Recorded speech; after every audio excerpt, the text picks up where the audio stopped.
Okay, welcome back, everybody. Today we have, I want to bring up here.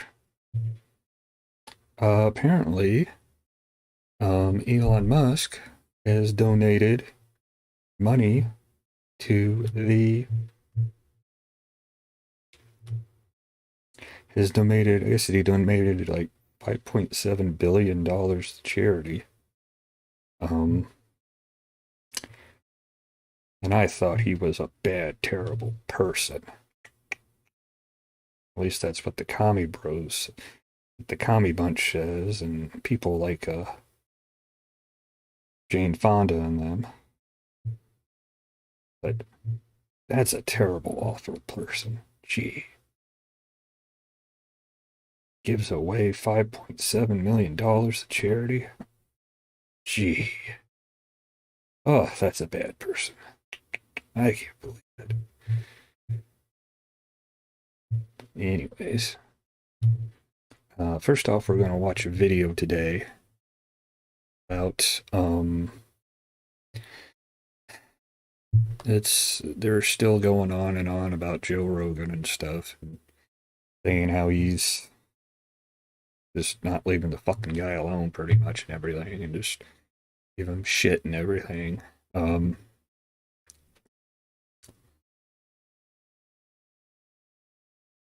This video is actually pretty.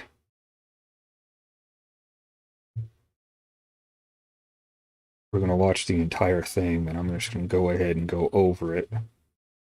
Might interrupt it every now and then.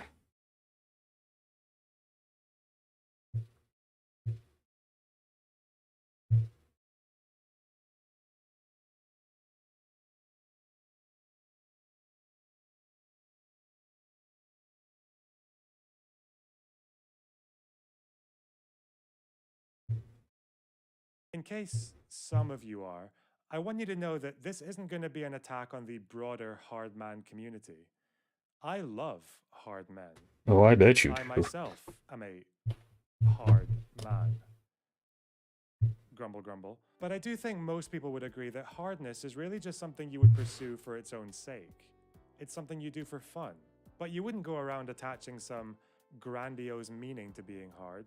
You'd have to be a Okay. real monkey brain to see hardness as, say, the foundation of a good society, to see people like this as the architects of great civilizations. On a completely unrelated note, let's talk about Joe Rogan. Here we go. Part 1: The Hard Men. On November 27th, 2021, Joe Rogan went on Instagram.com and posted this image of a political compass overlaid with the words good times, weak men, hard times, strong men. Beside it, he wrote, "We are in Kali Yuga, the age of conflict. All of the chaos we're seeing right now was predicted in Hinduism thousands of years ago. Civilizations move in predictable cycles, and we are in the lower left-hand square of the chart. Do your best to elevate yourself and the world around you from the madness that is in the air, but understand that this insanity is all a part of an infinite process." On the image, the good times were placed in the libertarian right quadrant, the weak men were in the libertarian left, the hard times were the authoritarian left, and the Okay. strong men were in the Wait a authoritarian minute. right. Wait a minute. Let me stop it right there.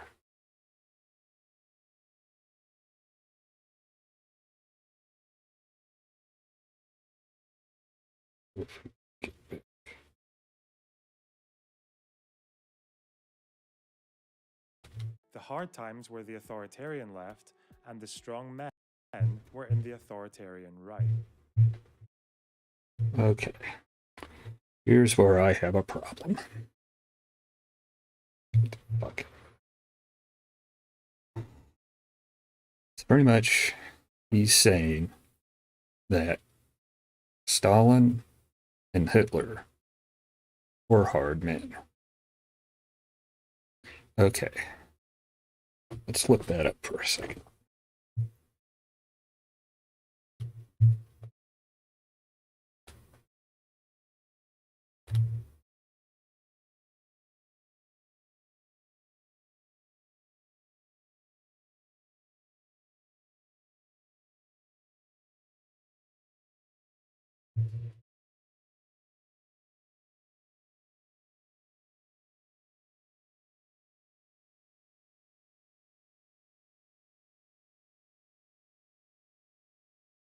Okay, here we go. Joseph Stalin. Let's check his guy out here.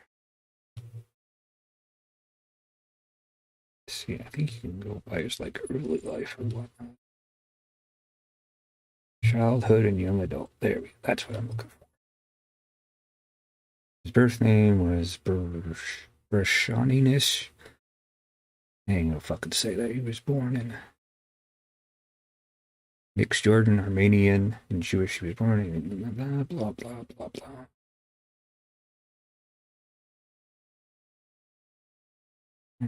Later, he fell into decline and found himself in poverty.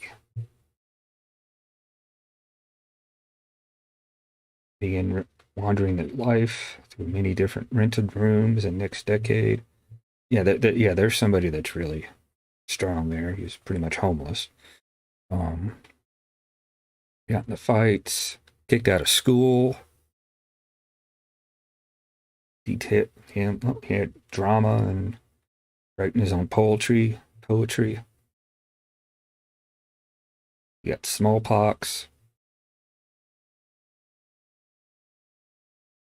Real strong person.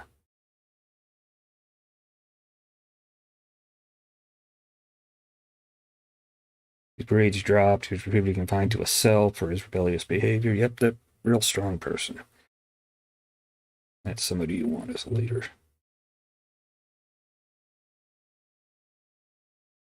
And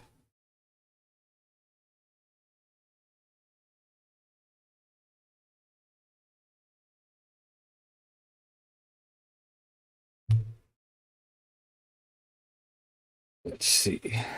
Let's look up Hitler. Let's check out his childhood and education. He was born April 20th. Roha Inn. Blah, blah, blah.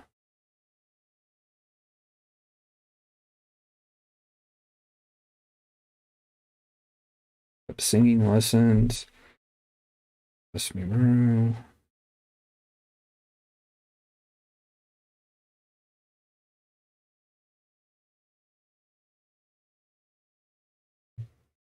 He was an orphan. Yeah, there's a strong person. Yep, strong person right there. Supported his mother. Fine Arts Academy.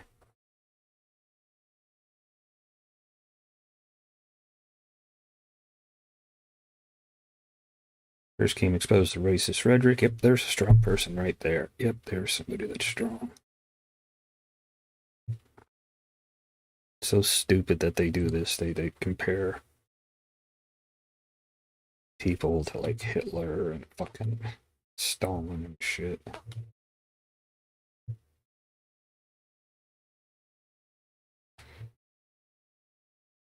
Anywho, fuck them. As the original saying goes, hard times create strong men. Strong men create good times.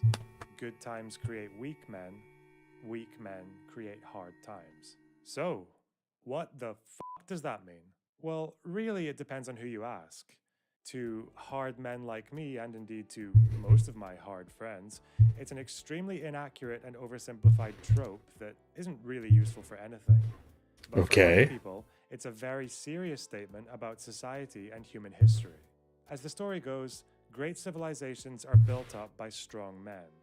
The wealth and comforts of these civilizations give rise to a generation of weak men. Not exactly Hitler and Stalin, but men bring that civilization to collapse, and amongst the ruins, the hard times spawn a generation of strong men who have to rebuild the good times, and so the cycle continues.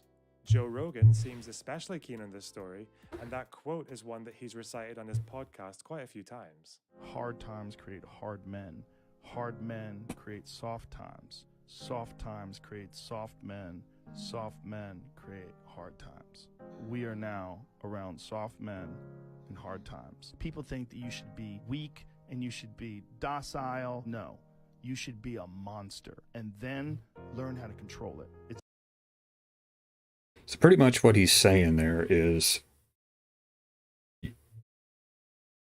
you got to be tough and strong, but at the same time, you got to be able to control it. As in, you can't just like beat the shit out of everybody you see and everything. And when he's saying hard times create tough people, that's true. I mean, my grandparents being in World War II, concentration camps, both my grandparents were. Um, Shit like that toughens you up. I mean, it really does. And they came out. I mean, they came to the United States with pretty much freaking nothing. Nothing at all. And they were able to, they didn't bitch, they didn't whine, they didn't complain.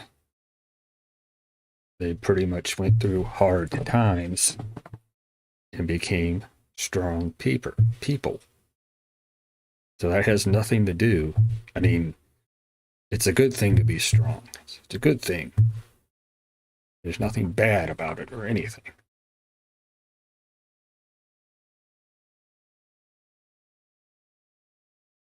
It's better to be a warrior in a garden than a gardener in a war. This doesn't mean Exactly. that you can't be kind. Exactly. Or strong, but it does mean you can't be strong if you're weak.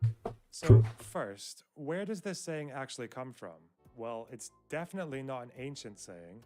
Believe it or not, the quote was first coined in 2016 in a post-apocalyptic novel called Doesn't Those Who fucking Live. matter. Doesn't fucking So matter. its origin actually comes from a work of fiction, but since then, people in the non-fiction world have already made a move to adopt it for themselves. Like this book from 2019 called Hard Times Create Strong Men, which has a Spartan helmet on the cover, a parental advisory sign, and another sign saying, "Warning, do not read this book if you are easily offended.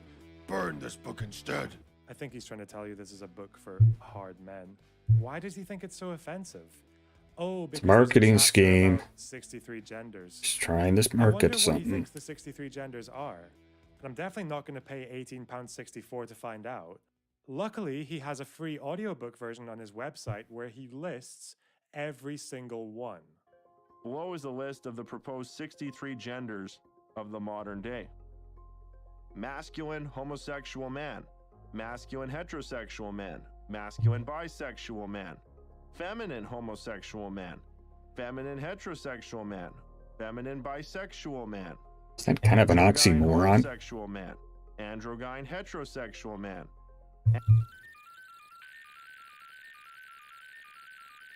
Androgyne bisexual andro female, androgyne bisexual androdite, I don't know what the fuck androgyne that bisexual was. hermaph for male, androgyne bisexual hermaph for female. Chapter 18.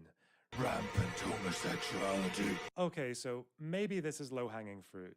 In any case, the quote itself might be new, but it definitely wasn't an original thought. The idea itself is far older, and surprisingly easy to find in popular culture. Take The Lord of the Rings. Here, Oh, the strong God. men of Numenor build the city of Minas Tirith, which they originally called Minas Anor, of course. Yeah, not gonna get me, you Lord of the Rings dorks. The line of kings born of good times behind the city walls faulted vanity. The rule of Gondor is handed over to weak men who sit in great halls binging on exploding tomatoes, and a kingdom on the brink of collapse has to be saved by a strong Dunedain ranger forged in the hard conditions of the north. It also rings through the story of the Free Men in June, this 5-piece series of paintings on the fall of Rome, Don't this see how very that has bluntly to- titled painting called The Romans in Their Decadence, and if you really want, you can buy it as a bed sheet and pillow cover. Mate, who the f***? But as well as being a massive red flag on first dates or the bane of history teachers around the world, this trope is a surprisingly popular way of looking at society. As we're about to find out, variations of it have existed for thousands of years. and its Hey, impact I on don't the know world who goes you are. far deeper than you might think. So let's get hard with it. Grumble, grumble. Part 2. Ancient Rome. When I was 14 years old, our history teacher asked us the question, why didn't the Romans conquer Scotland?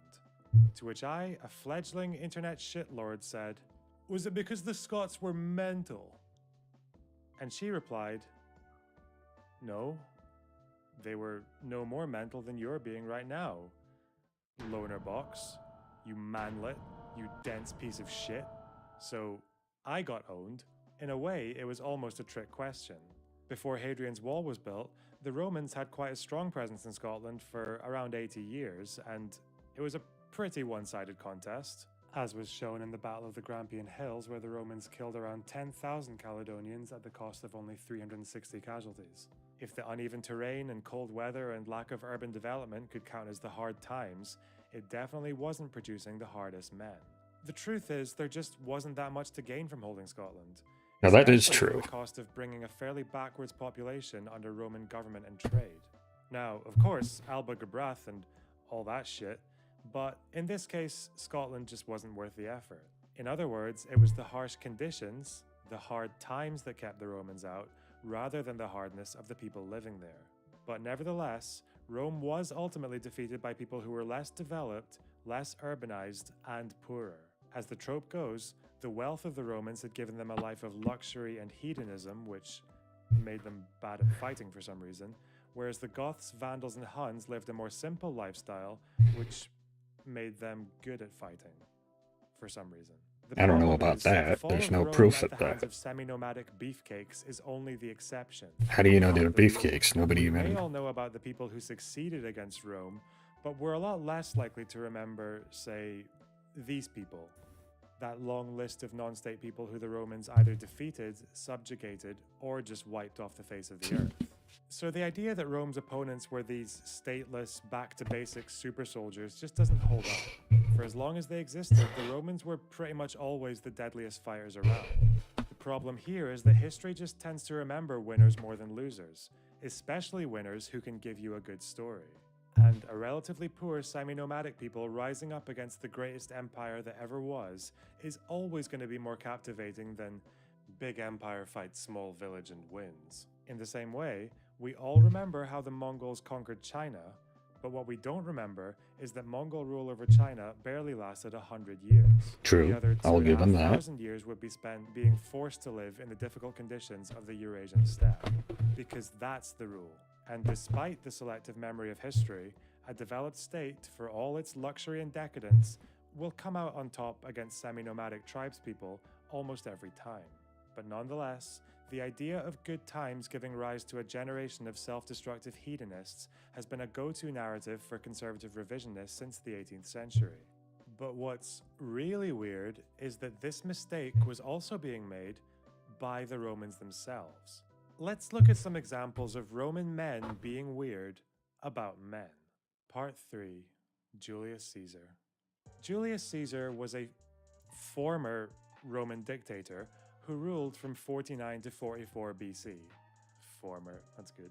And just for context, the fall of Rome wouldn't happen for another 500 years. And Julius Caesar was a hard man, with a very long and very hard military career. And who better to ask about that military career than the man himself? In his book on the Gallic War, Caesar describes his encounters with a diverse range of tribespeople who opposed Roman conquest.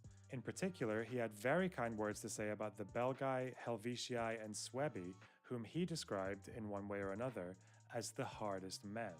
And he was very clear about why he thought they were so odd. The Belgae, he said, were the bravest because they are the furthest from the civilization and refinement of our province, and merchants least frequently resort to them and import those things which tend to effeminate the mind. He said the Helvetii surpassed the rest of the Gauls in valor, and that the Suebi were the most warlike nation of all the Germans. The problem here was Caesar annihilated all of these people. Rome was annihilated a No lot of context. people. Really, the people who gave him far more trouble were the Arverni, who lived very close to the Roman frontier, meaning they will have had plenty of access to all of those feminizing goods, wherever the f they were. So why did he give so much more credit to the tribespeople? Well, because as well as being a hard man, Julius Caesar was a politician.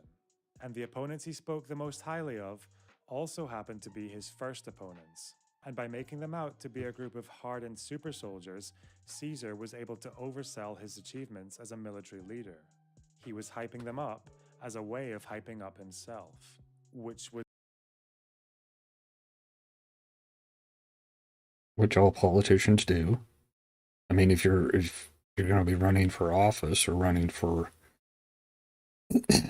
for trying to get people to like you. Of course you're gonna bullshit, tell them shit that may not be true. You may be stretching the truth, and all politicians do that. Even nowadays, they still do that. And I mean, it's not a terrible thing. It's not a good thing, but I mean, it happens. It doesn't mean and you're a strong person for doing it. And then, so that's fucking stupid what you just said.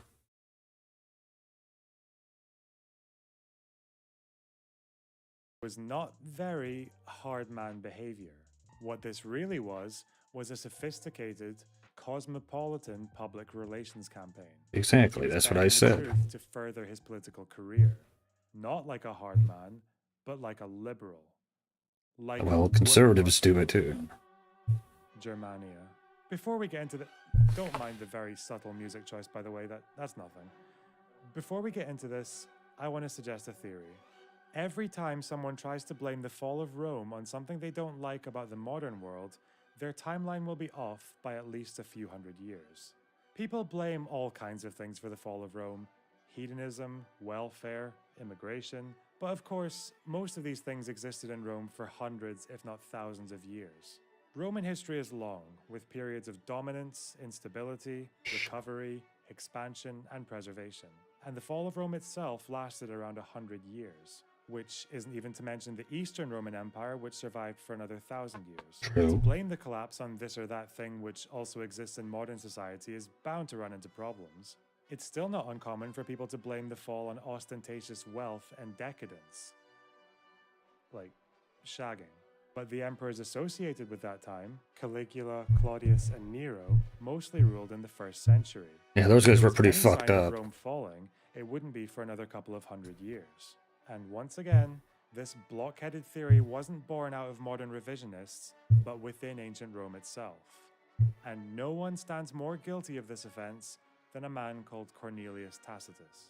Over 100 years after Julius Caesar was complaining about the effeminate minds of Roman men and then using those effeminate men to wipe out every army that crossed his path, Tacitus was making a very similar observation of his own. In 98 AD, he wrote a series called Germania, where he gives an account on a collection of independent tribes living north of the Rhine. Tacitus saw Rome as a civilization in decay. The wealth and comforts offered by Rome's success had produced a generation spoiled by vice and vanity. The good By then they times were. created weak men. The people of Well, that I Germania, on the understand. other hand, were held up by Tacitus as the answer to Roman failings. With their fierce-looking blue eyes, reddish hair, and big frames, they had become accustomed to cold weather and hunger. They had little Because interest they in lived social there code their whole and didn't life. care for the appearances of their horses and armor. Their commanders relied on valor and example rather than the authority of their rank. Their biggest virtue was courage, and their biggest disgrace was cowardice, so much so that many who survived in battle had ended their shame by hanging themselves. Where the Romans were promiscuous and polyamorous, the Germanic people were monogamous and chaste. Their strict moral code meant that the people of Germany had never contaminated themselves by intermarriage with foreigners, but remained of pure blood.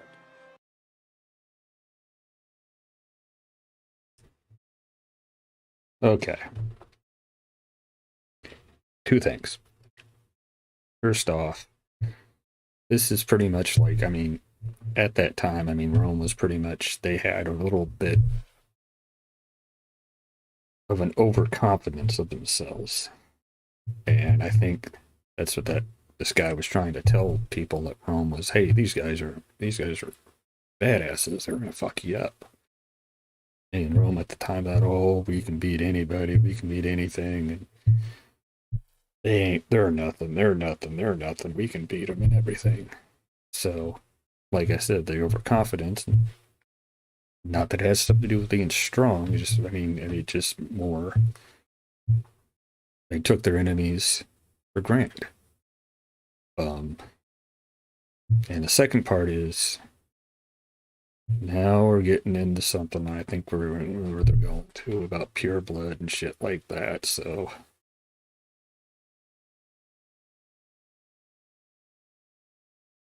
Distinct and unlike any other nation. Whoa. Straight from their childhood, they were hard men born of hard times. I'm sure they were. However, Tacitus never went to Germania. It's very unlikely that he ever went north of the Rhine, and there's no evidence that he even knew any of their language. The notion that Germanic people were ethnically pure is completely false, given that they were no strangers to raiding and pillaging themselves, unless they really were leaving all the women alone in the process. Doubt it. No. His general knowledge of their customs and practices is sketchy at best, which is probably bound to happen when you're lumping a bunch of tribes under one umbrella. So what Tacitus is doing here is not ethnography. He's fantasizing about I don't know about hard that. men. As for the decline I of don't people know he's about talking that. the question you'd have to ask is, what decline? Germania was published in 98 AD, meaning that Tacitus was writing about Roman decline right at the beginning of the empire and only 2 years before the Nerva-Antonine dynasty, a line of rulers so successful that they became known as the Five Good Emperors.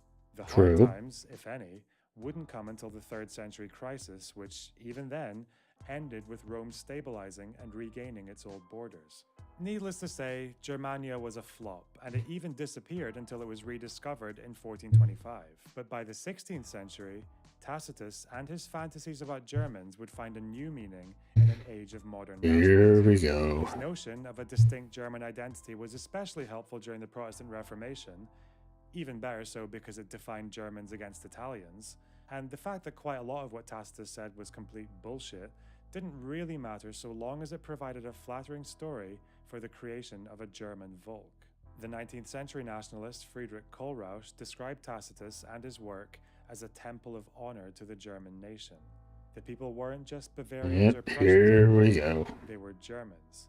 They were the earthly gods who the Romans could never overcome. Which isn't entirely true, but, nationalism. The idea of the Germanic people as ethnically pure, which Tacitus doesn't even really elaborate on, would find a new significance in the world of pseudoscientific racism. The image of the culturally and genetically exceptional German naturally became a centerpiece for people from a certain political persuasion. In fact, these wallopers were so taken by this story that they decorated the halls of Nuremberg with quotes from Germania, which is kind of like Yep, there we go. genocidal war criminals.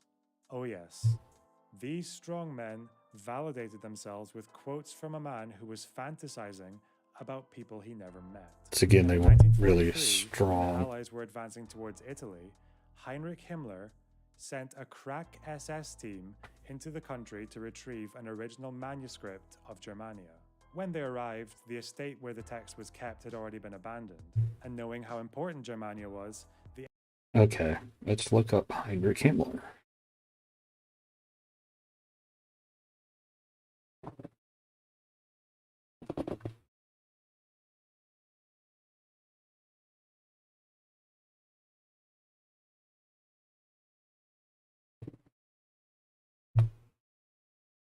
This, blah, blah, blah. Let's go to early life. Himmler was born in Unit, 1900. First name his godfather, royal family, marriage, blah, blah, blah. Age 10 says he took his current events, dueling, a serious discussion of religion and sex. 10? Yeah, that's kind of fucked up. Many religions discriminate against non-Christians, including Jews and non-Hindus. He didn't want to do any education in Germany in 1971.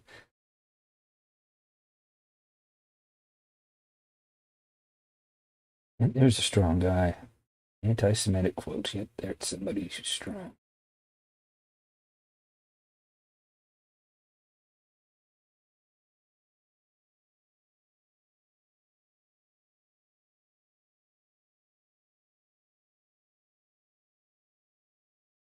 Yep, here we go. Yep. 1924, 1933, he abandoned Catholicism and focused on occult and anti-Semitism. Yep, there's a strong person.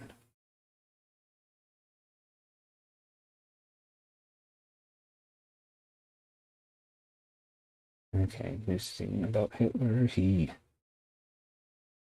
regarding a useful party, he later admired and even worshipped him. Yep, there's somebody that's strong. Yep, there's somebody that's strong right there.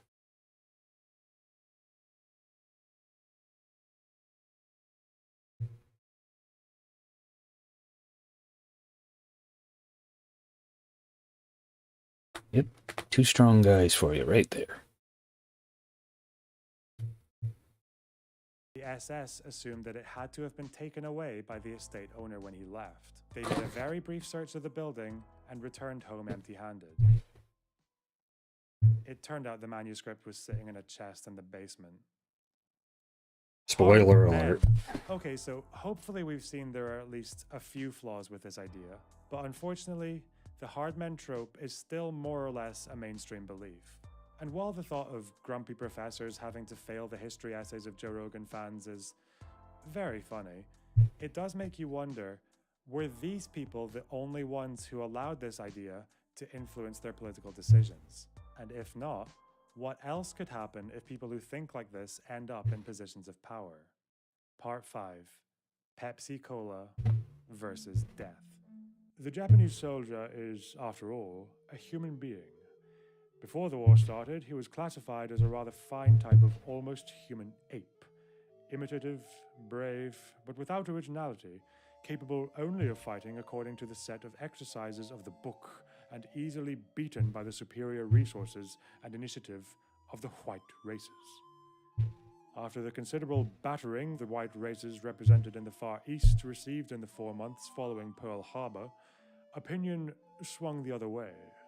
The became a Superman, a master of jungle warfare, capable of living for months on a handful of rice, brilliant, resourceful, and entirely without fear.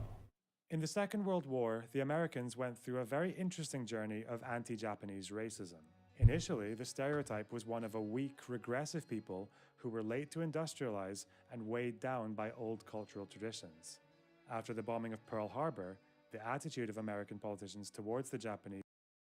Okay, stop it right there. They were during like the 18th century. I mean, they were backwards. I mean, they were still. I mean, and the emperor wanted them to become modernized. He even was looking for. He sent people. He sent people out to England to help train their military. The United States.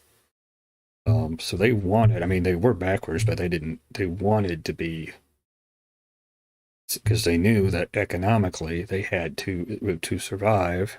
Because check them out, it was an industrial revolution. Everybody was getting progressing and everything, and Japan knew that they had to progress with them, or they weren't going to survive.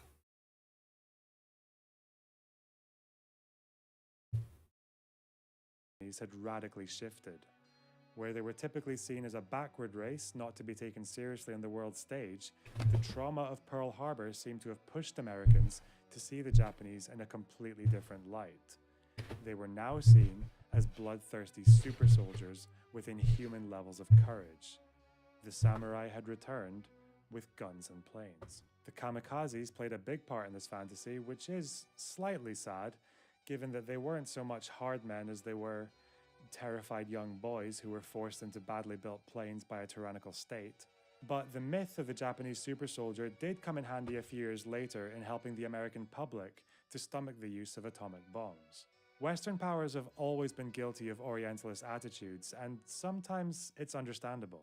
After all, if the strongest military power on Earth is struggling in countries like Vietnam, Iraq, and Afghanistan, of course it's tempting for them to say that their enemies might just be a little bit odder.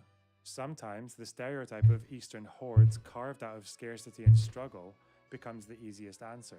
And there are some ways you could try to justify it. If you look at the number of insurgencies fought by America since 1776, their success rate has improved massively in the last few decades.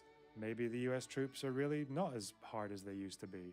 And maybe Joe Biden's they-them army really wouldn't last 10 minutes against Russia. No, you unpatriotic f***. A much better answer for this would have just been the Cold War, because then insurgencies against the US were still underdogs, but they did at least have the backing of international superpowers. And of course today, people are making a very similar case for the failure in Afghanistan. It's easy to forget that the Taliban were defeated in less than 10 weeks in 2001, during which the US only had 4 combat deaths. Whatever reasons they had for their ultimate failure in Afghanistan, the hardness of their opponents is a difficult one to support. But that didn't stop US generals and politicians from calling the Afghans hungry wolves, or saying things like, "The only thing these sand understand is force, and I'm about to introduce them to it." For a young Taliban soldier, having their masculinity validated like that must have been flattering, and they were more than happy to play along. As one Taliban fighter put it, "The Americans love Pepsi Cola, we love death. Habibi." But the idea of the Taliban as a hardened 7th century death cult often misses the mark. Throughout the war, they were consistently backed by the state of Pakistan, which also happens to be a nuclear Yeah, that's power. true. They They ended up shifted their position to allow for opium production hiding because they Osama wanted bin the support Laden. of farmers. They lifted restrictions on schooling, films, and music in regions where their support was waning. Even suicide bombing, which was something they only really started using after 2001, was something Stop they it right used to there. dismiss just Stop it right cowardly. there. And even as an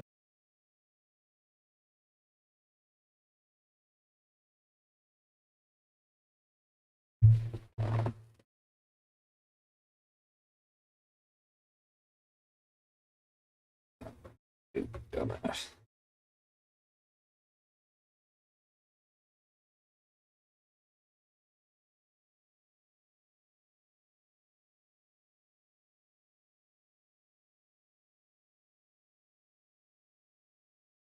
Okay.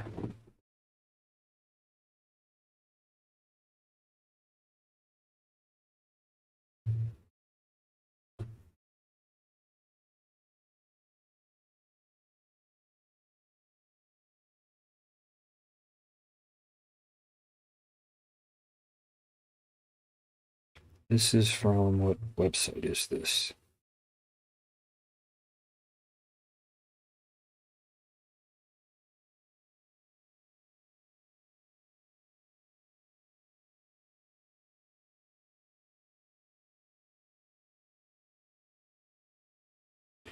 Okay, here we go. This is since the fall, this last summer, when Joe Biden, in all his brilliance, decided to get us out of there. They were carrying out heavy weapons, which are our weapons, and terrorizing Afghan civilians. Yep. Harmless people, let me tell you. Then began reporting atrocities on social media networks such as Twitter. They've been terrorized by Taliban fighters, and Afghan tweeted that they're hiding.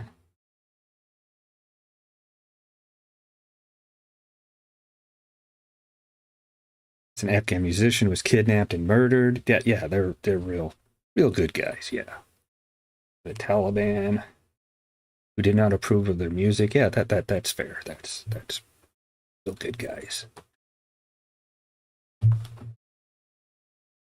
Yep, but they're the victims. Yeah.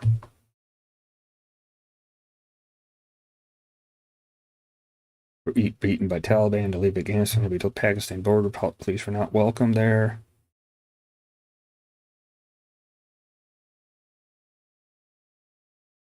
Victims of yeah.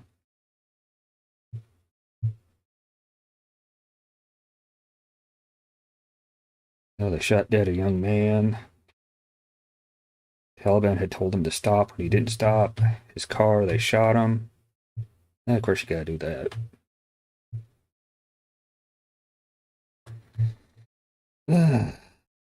Bullshit, I tell you.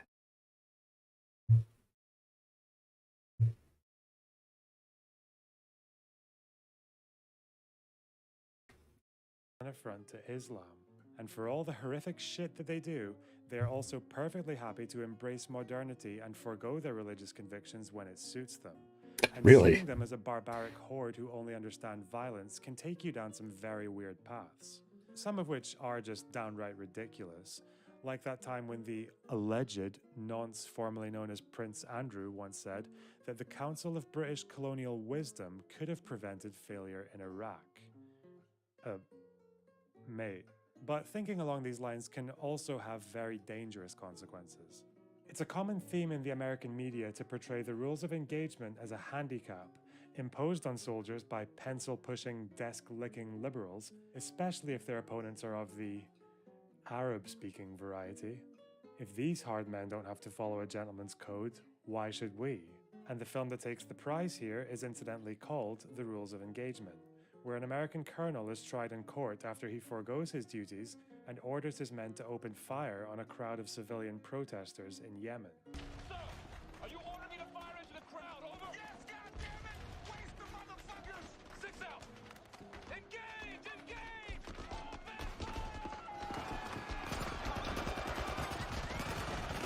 fire! I would probably The civilians he killed were actually all armed.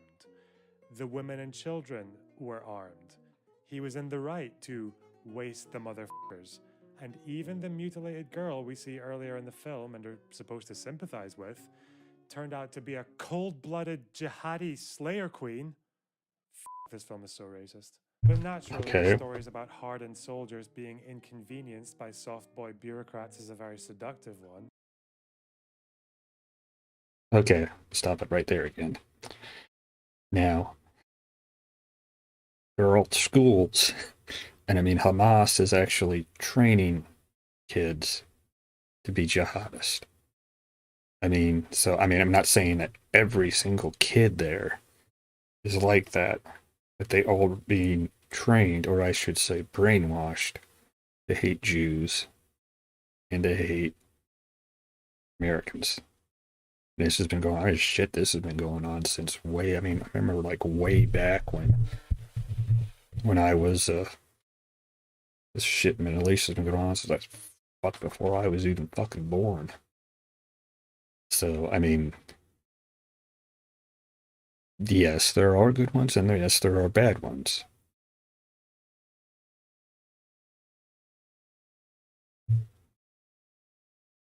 And it isn't surprising when this perspective also makes its way into the heads of people in power. In 2017, the United States government lifted the rules of engagement for airstrikes and the restrictions on the use of landmines. The hardman politicians seemed very eager to match the brutality of their enemies, and they seem to have forgotten why those rules existed in the first place.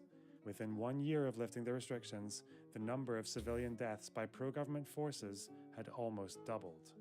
Looking back at this fine gentleman's words, you can see how Western leaders have a knack of presenting themselves as civilized whilst engaging in brutality at exactly the same time. I probably don't need to spell out how that could backfire, especially given that one of the Taliban's biggest strengths is their seemingly endless supply of new recruits.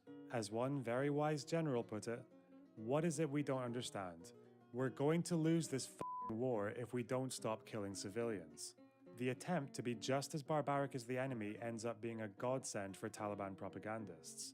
So much for the civilized West, they say. I mean, what kind of leader thinks that's a good idea? Who allows their fantasies of strength to influence their decision-making in such a bad way? Yeah. I'm gonna find a general who's so good. Oh, So God. mean and so smart. I don't want just mean, I want mean and smart. You know, I know a lot Here of we guys, go. but they're stupid. Part 6. Conclusion.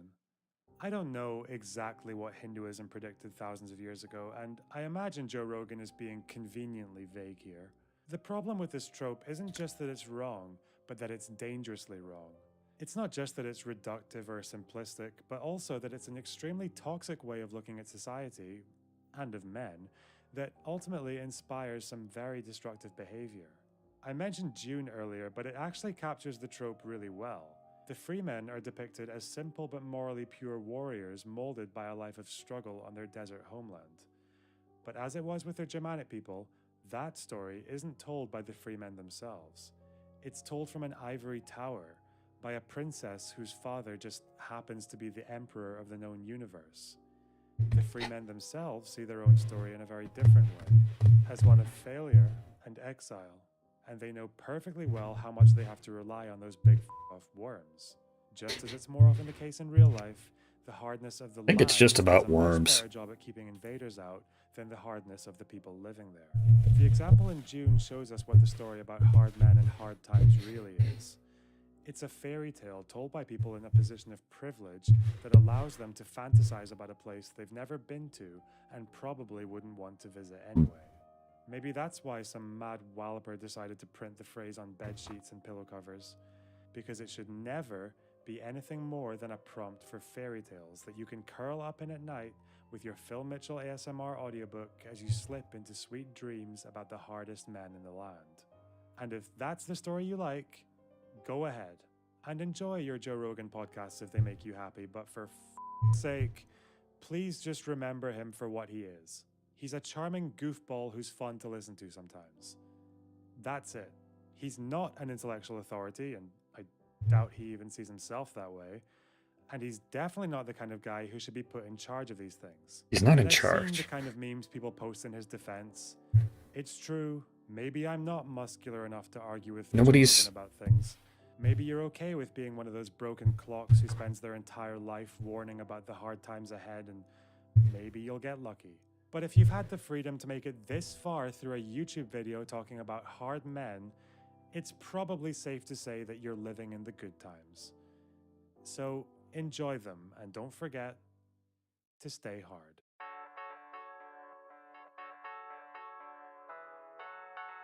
Wait, what were the women doing in all this?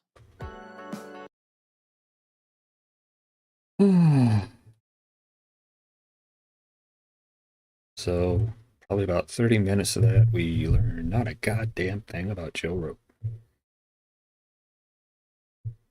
Pretty much the only thing we learned is that they didn't like him. It's freaking stupid shit, if you ask me. Okay, let's see what else is going on.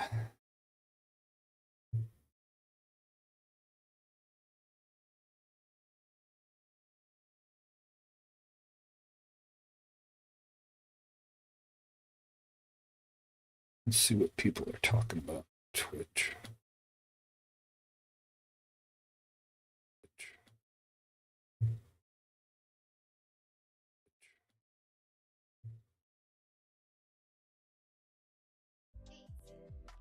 Oh, Jane Fonda's doing workout videos. Also, that doesn't answer my question. Why are you asking so many invasive questions? If this is a public space, it doesn't mean that you can go invade people's fucking privacy. You're on a Idiot. fucking video You're very stupid. That's in what I'm trying to tell you. your you're stupid. house. And probably misogynist, but you know. Oh, there we go. Yep, there's the word she always uses.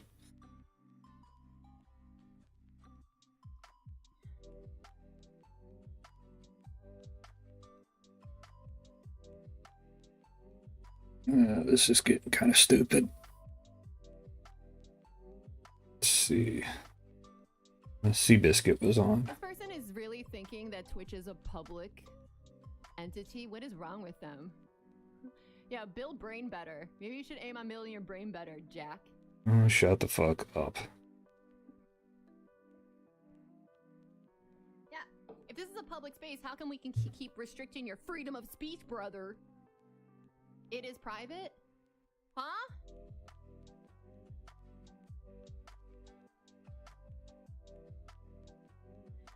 Oh, what's the over and under that Jack is a fucking hideous person? If he's trying to demean women for wanting to look curvier and better? What's the over under that this person is just That's enough of that shit.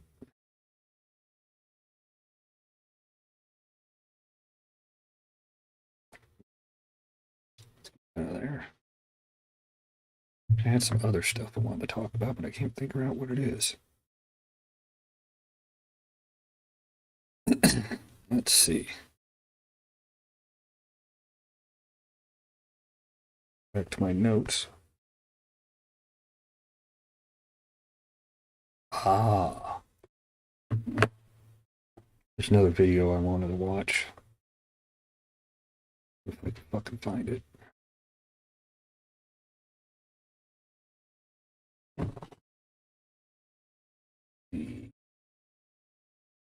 This is another thing that commies like to. And Jane Fonda was bringing it up too.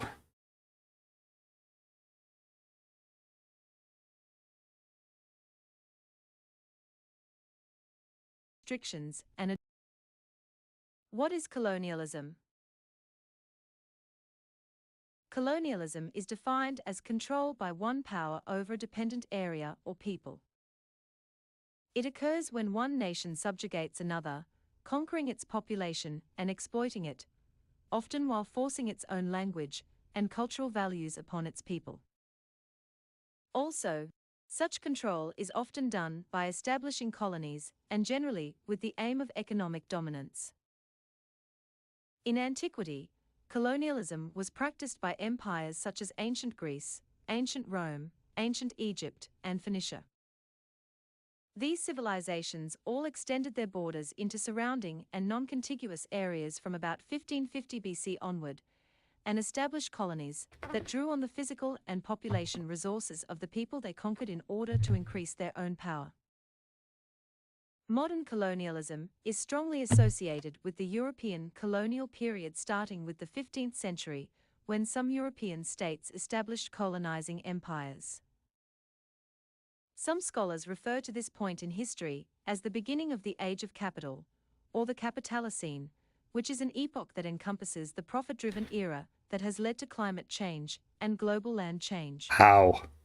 Okay. At first, European colonizing countries followed policies of mercantilism, aiming to strengthen the home country economy, so agreements usually restricted the colony to trading only with the metropole, or the mother country.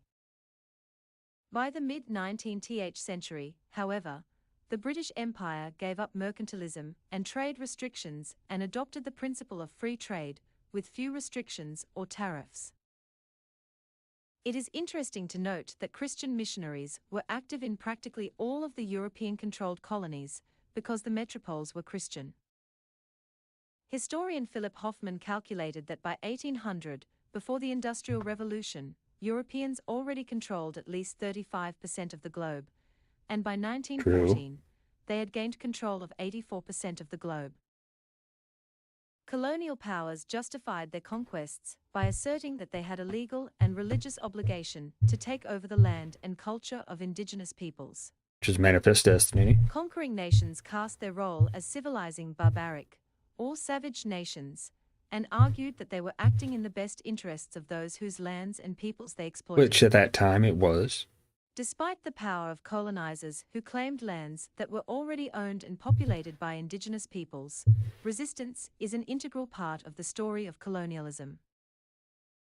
Even before decolonization, indigenous people on all continents staged violent and non-violent resistance to their conquerors. Of course. Yeah, that's... Still doesn't explain how that caused global warming. It's fucking stupid, too.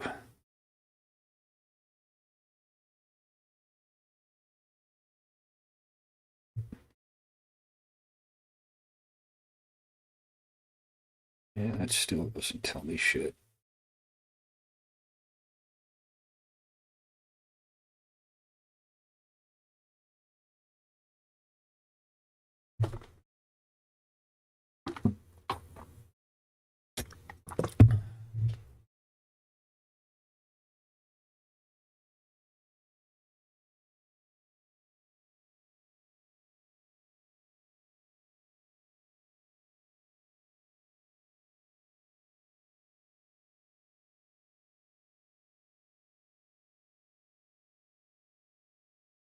But let's watch. Let's see.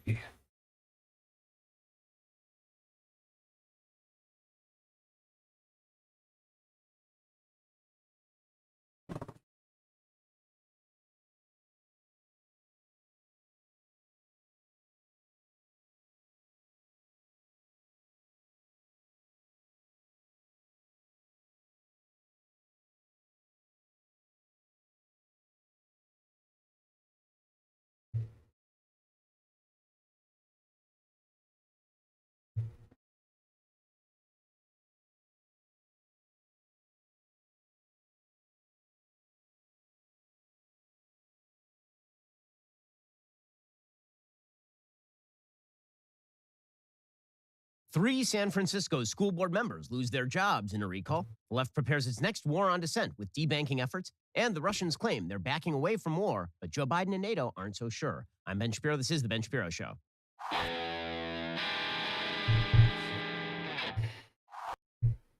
The Ben Shapiro Show is sponsored by ExpressVPN. I talk about them every single show, so why haven't you gotten a VPN yet? Get ExpressVPN right now at expressvpn.com/Ben. We'll get to all the news in just one moment. First, you're spending way too much on your cell phone bill. I know you are, because the vast majority of people, they have one of the big wireless companies. You know, you got Verizon or AT&T and T-Mobile because you need the reception. But you're really not just paying for the reception. You're really not just paying for the data. You're paying for all of their brick and mortar stores. You're paying for all of their advertising. What if you could get the same exact coverage as one of those big companies, but pay a fraction of the price? Well, this is where the magic of Pure Talk comes in. This is why I am a customer, and you should be one as well. Listen to this. Unlimited talk, text, unlimited data, plus hotspot, $55 a month. That is more data for less money. Join the hundreds of thousands of people who are saving every single month with Pure Talk. You go to puretalk.com, you find the plan that is right for you. You can find the phone that's right for you, or just bring your own. Then, this month only, you enter promo code Ben Shapiro, and you save an additional 25% off your first 3 months. That is puretalk.com, promo code Ben Shapiro to get started. Why would you spend all sorts of money with a bunch of companies that don't particularly like you, when you could instead be spending the money with puretalk.com and be spending a fraction of that money that you'd otherwise be spending with the big guys? Puretalk.com, promo code Ben Shapiro to get started. Save an additional 25% off your first 3 months. Alrighty, so last night in San Francisco, major uproar since 3 San Francisco school board members were voted out by whopping margins. I mean, overwhelming margins. School board member Allison Collins was recalled by a margin of 78% to 21%.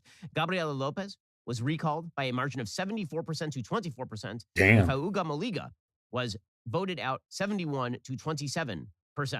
These are enormous margins. And yes, these are low turnout elections, but there are about 110,000 votes cast in each of those elections for the school board. And again, what this has to say is that the Democrats are in serious trouble. They've embraced wild left standards on nearly everything in American life. And when it comes to the actual running of, for example, schools, they just aren't doing the job. According to Exactly. San Francisco voters have recalled 3 school board members who spurred a parental backlash for pursuing the renaming of schools and other progressive policy changes as classrooms remained empty during the coronavirus pandemic. Initial returns Tuesday night showed that voters overwhelmingly voted yes to recall Allison Collins, Gabriela Lopez, and Fauga Maliga, 3 of the board's 7 members. The early results were dramatic enough, backers quickly declared victory. Maliga acknowledged his apparent defeat. The outcome in one of the nation's most liberal cities signaled that education issues remain a potent motivator for voters 2 years into the coronavirus pandemic, with midterm and gubernatorial elections on the horizon. San Francisco Mayor London Breed, who has spent the entire pandemic attending maskless events because the spirit moved her, while simultaneously allowing people to poop on street corners, she's gotten a scare thrown into her. She says the voters of the city have delivered a clear message that the school board must focus on the essentials of delivering a well-run school system above all else. San Francisco is a city that believes in the value of big ideas, but those ideas must be built on the foundation of a government that does the essentials well. Well, here is the thing. You can afford to be as liberal and crazy as you want to be if you're actually good at your job, but San Francisco doesn't do that, and neither do most of America's big blue cities at this point, which is why people are fleeing them en masse. Is why companies are relocating from blue areas to red areas. It's why they are moving from places like San Francisco to even places like Austin, not really well run, blue city, but in a red state. And the simple fact is that progressivism is a privilege of the elite. For most people, they just want to live a normal life. Exactly. And they want to make sure their kids can go to school. Right. And they don't care about whether the school board member's priority is to rename Abraham Lincoln High School or Yeah, Dianne that's so Feinstein fucking High School. stupid. They're not interested in that sort of progressive virtue signaling that gets all these people patted on the back at their cocktail parties. They're more interested in whether things actually run. And when the rents are really high in areas with extraordinary levels of homelessness, drug use, fecal matter on streets, you better make the city run well. I mean, if you're paying high taxes and the living standards suck and you get the progressivism, what exactly is the draw? Breed does get to appoint the 3 replacements to the school board. Schools in San Francisco remained shuttered longer than in most other cities, even in California. Students did not even return full-time to the classroom until last August. As distance learning dragged on, according to Politico, school board members drew national ridicule as they moved to rename dozens of institutions, including Abraham Lincoln High School. A push to end merit-based admissions at the prestigious Lowell High School infuriated some parents and drew derisive national coverage. Collins raised the temperature further by suing the district for $87 million after she was penalized for an old tweet accusing Asian Americans of, quote, using white supremacist thinking to get ahead. Recall proponents, including Breed and State Senator Oh my Scott god. Wiener, wielded a significant financial advantage as Wiener. deep-pocketed tech executives, real estate interests, and prominent charter school backer Arthur Rock channeled $2 million toward the effort. So Breed wanted to get rid of these people as well because she understood that they were undercutting her pitch as the mayor of San Francisco. And of course, it is not just these 3 school board members who are in trouble in San Francisco. It's also Chesa Bowden. So Chesa Bowden is the DA in San Francisco. And Chesa Bowden is in the middle of a recall battle and probably will lose that recall battle. According to the San Francisco Chronicle, the recall fervor over the school board members may not seamlessly transfer over to the San Francisco district attorney, but Chesa Bowden is not in great shape because the simple fact is that people in San Francisco are sick of living like this. They're not interested in living like this. Alrighty, coming up, Exactly. the Democratic Party has pushed too far, and Politico is now noting that they are about to get shellacked in the midterms if they do not change direction. We'll get to that in just one moment. First, you may have noticed me talking a lot about my Helix sleep mattress, which I rely upon each and every night to provide me the energy necessary to do this show because my kids wake me up at all times. But that's not the only way I've been getting rest lately. I've also been reliant on Helix's new company, Allform, which makes premium customizable sofas and chairs shipped directly. I gotta take the leak.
To your door. What makes an Allform sofa super cool? Well, for starters, it is the easiest way you can customize a sofa using premium materials at a fraction of the cost of traditional stores. You can pick your fabric, sofa color, the color of the legs, sofa size, and shape. Make sure it is perfect for you and your home. They have the armchairs, they've got the love seats, all the way up to an 8-seat sectional, and it's modular, which means that you can add to it. You can make it grow as your family grows.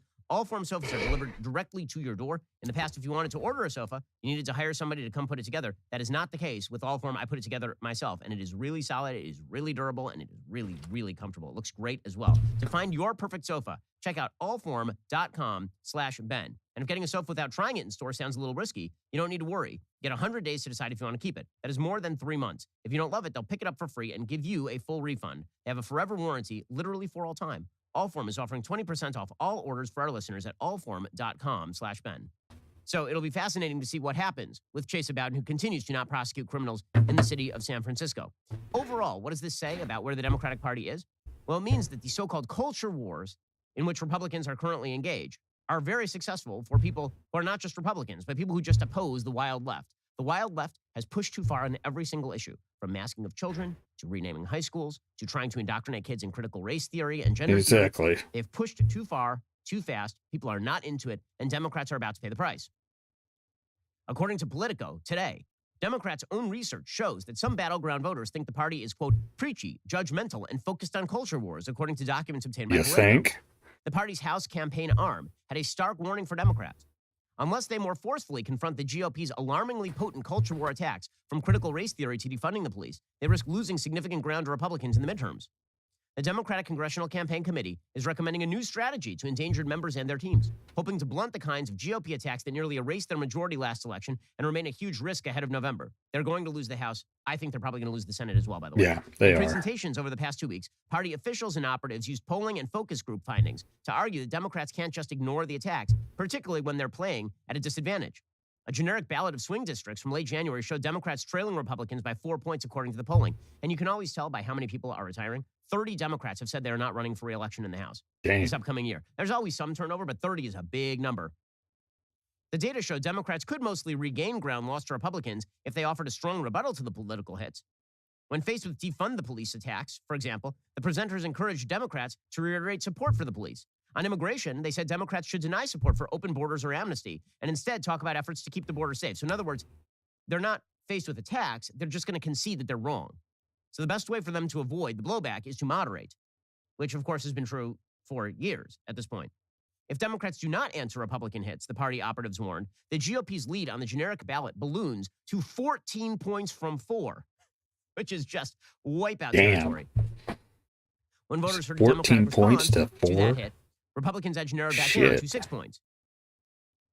The internal presentation underscored many anxieties. The GOP hits are most effective with center-left voters, independents, and Hispanic voters, demographic groups that Democrats have struggled to attract in recent years, according to Politico. The solution is not policy proposals. Democrats need to demonstrate they understand and care about stressors in people's lives and focus on the issues without stoking divisive cultural debates. But Democrats' progressive base wants to stoke these divisive political debates. This is what they're interested in. True. They left the incrementalism behind long ago. They've decided to go full bore. And when they're called on it, then they simultaneously claim it's not happening, but also claim that it's vital that they go full bore. So, for example, they don't have the capacity to just say, you know what, on critical race theory, you're right. We just want to teach American history.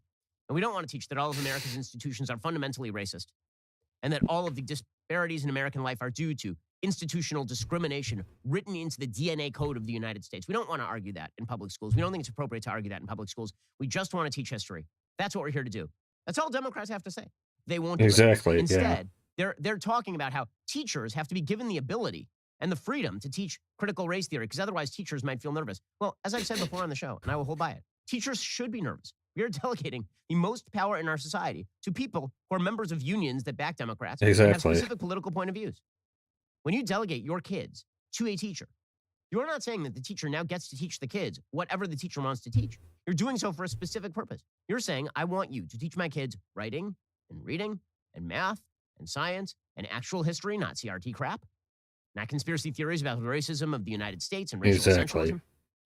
You're not delegating wholesale power to them. But the Democrats, because they're so in league with the teachers' unions and in hock to the teachers' unions, they can't just say that teachers should be subject to parental supervision. This is how you end up with pieces like this from the Washington Post today. New critical race theory laws have teachers scared, confused, and self-censoring. And my answer to that is good. Yeah. Good. Exactly. Teachers should think very seriously about what they teach their students. I don't want teachers to be comfortable because I don't want, frankly, nearly anybody to be comfortable enough when it comes to the treatment of children that they feel like they can do whatever they want without parental oversight. I mean, imagine if this headline instead said, pediatricians have doctors, pediatricians' laws about what doctors can talk about with your kid with regard to sex, have doctors scared, confused, and self-censoring. You'd be like, well, I mean, shouldn't they be? Well, I mean, like, they're taking care of my kids in a health way. I don't want them to have like completely uncontrolled purview over how my children are raised. Like, it takes to any other area of how kids are raised. And you understand that if it were daycares, nobody would be talking about this. But according to the left, teachers are supposed to have the ultimate ability to indoctrinate your children. And if they feel a little bit on edge because now parents are looking over their shoulder, that's a bad thing. That makes things really terrible. Okay, let me just explain one more time. Schools are not a free speech area. Schools are a place for the teaching of children. Exactly. And that does include baseline teaching of values. And so you have to decide as a community what those values are going to be. They're either going to be one thing or they're going to be the other thing. There is no vacuum. There is no world in which the left does not occupy a vacuum left by the right. It doesn't work that way when it comes to whatever standards you are teaching your kids. So the Washington Post writes, a Utah student group was called Black and Proud. The principal had it renamed. A New Hampshire history teacher used to Good. discuss current events in a unit about race and economics. No more. And Florida school officials canceled a lecture for teachers on the history of the civil rights movement while they considered whether it would violate state rules. In 13 states, new laws or directives govern how race can be taught in schools, in some cases creating reporting systems for complaints. The result, teachers and principals say, is a climate of fear around how to comply with rules they often do not understand. Just understand that according to the left, you should live in fear at your job if you don't post a black square for Black Lives Matter, but they should not have to think twice about what exactly. they teach your kids about critical race theory. They should be given complete freedom. Okay, now that's completely backwards. And it's funny to hear folks on the left say, well, you say that you're sort of classically liberal in your approach to free speech, but then you want teachers to feel nervous. Right, because schools are where you teach children. Those are not predominantly free speech areas. Free speech areas are things like Facebook. Free speech areas are things like Twitter. Free speech areas are things like the public airwaves, free podcasts. These are free speech areas. Newspapers. You know it's not a free speech area? My kid's school, not a free speech area. It isn't. There's certain spheres of speech inside the schools, but those spheres are contained. They're not unlimited. The left wants them to be unlimited because they're using the classically liberal rules with regard to speech in order to indoctrinate kids, and then say that you are a fascist if you don't want them indoctrinating your kids. That is the whole argument they are making right now. The new measures, according to the Washington Post, typically bar teachers from suggesting the United States is a racist country, from elevating one race or gender over another, or implying that one race is superior. Now, why is that even remotely controversial? Yeah, exactly. Teaching kids in public school that America is a racist country, or elevating one race above another, or implying that one race is superior, like this should be baseline for what you don't teach kids. Yeah. So far, this has not triggered wholesale rewrites of the curriculum. Few educators have faced prosecution or punishment. Some teachers say they see no changes at all. But many teachers nonetheless describe a chilling effect. They say they now err on the side of caution for fear that a student or parent might complain, resulting in a public battle, or even in extreme cases, they might lose their jobs. In New Hampshire and Oklahoma, which allow anyone unhappy with a teacher to complain to the state, there's an extra layer of fear. Teachers found to be out of compliance can lose their teaching licenses. The law is really, really vague, says Jen Gibbon, a 10th grade history teacher at Holland's Brookline High School in Hollis, New Hampshire. The New Hampshire law bars teaching that people of one age, sex, gender identity, sexual orientation, race, creed, color, marital status, familial status, mental or physical disability, religion, or national origin are inherently superior or inferior to people of another. But Gibbon says she's not clear on the definition of inherently superior or inferior. What?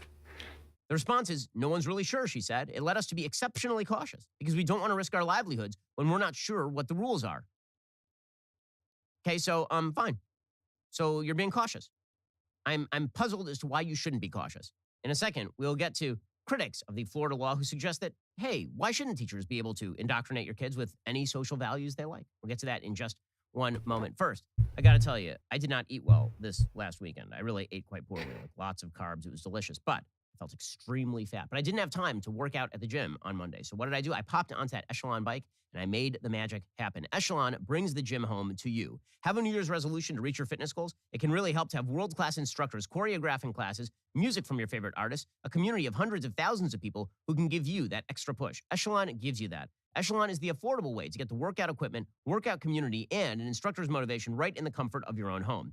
Echelon's fitness app provides you with thousands of live and on-demand classes with great music from your favorite artists. With Echelon, you can work out anytime, day or night, crush those fitness goals. Just pick your class, climb the leaderboard, cheer each other on, give it your all. It makes it really fun and really engaging. It's not just you kind of riding a bike in your room by yourself. You're actually engaged with an entire network of people who are also riding and competing and having fun together. Around-the-clock classes for the family, including full-body workout programs that keep you coming back. One membership covers a family of 5. Right now, for a limited time, podcast listeners get up to $840 off MSRP. To get this exclusive podcast discount, text Ben to 818181. Again, text Ben to 818181. Get up to $840 off MSRP. Text Ben to 818181. Message and data rates may apply. Terms available at echelonfit.com/SMS. Membership sold separately.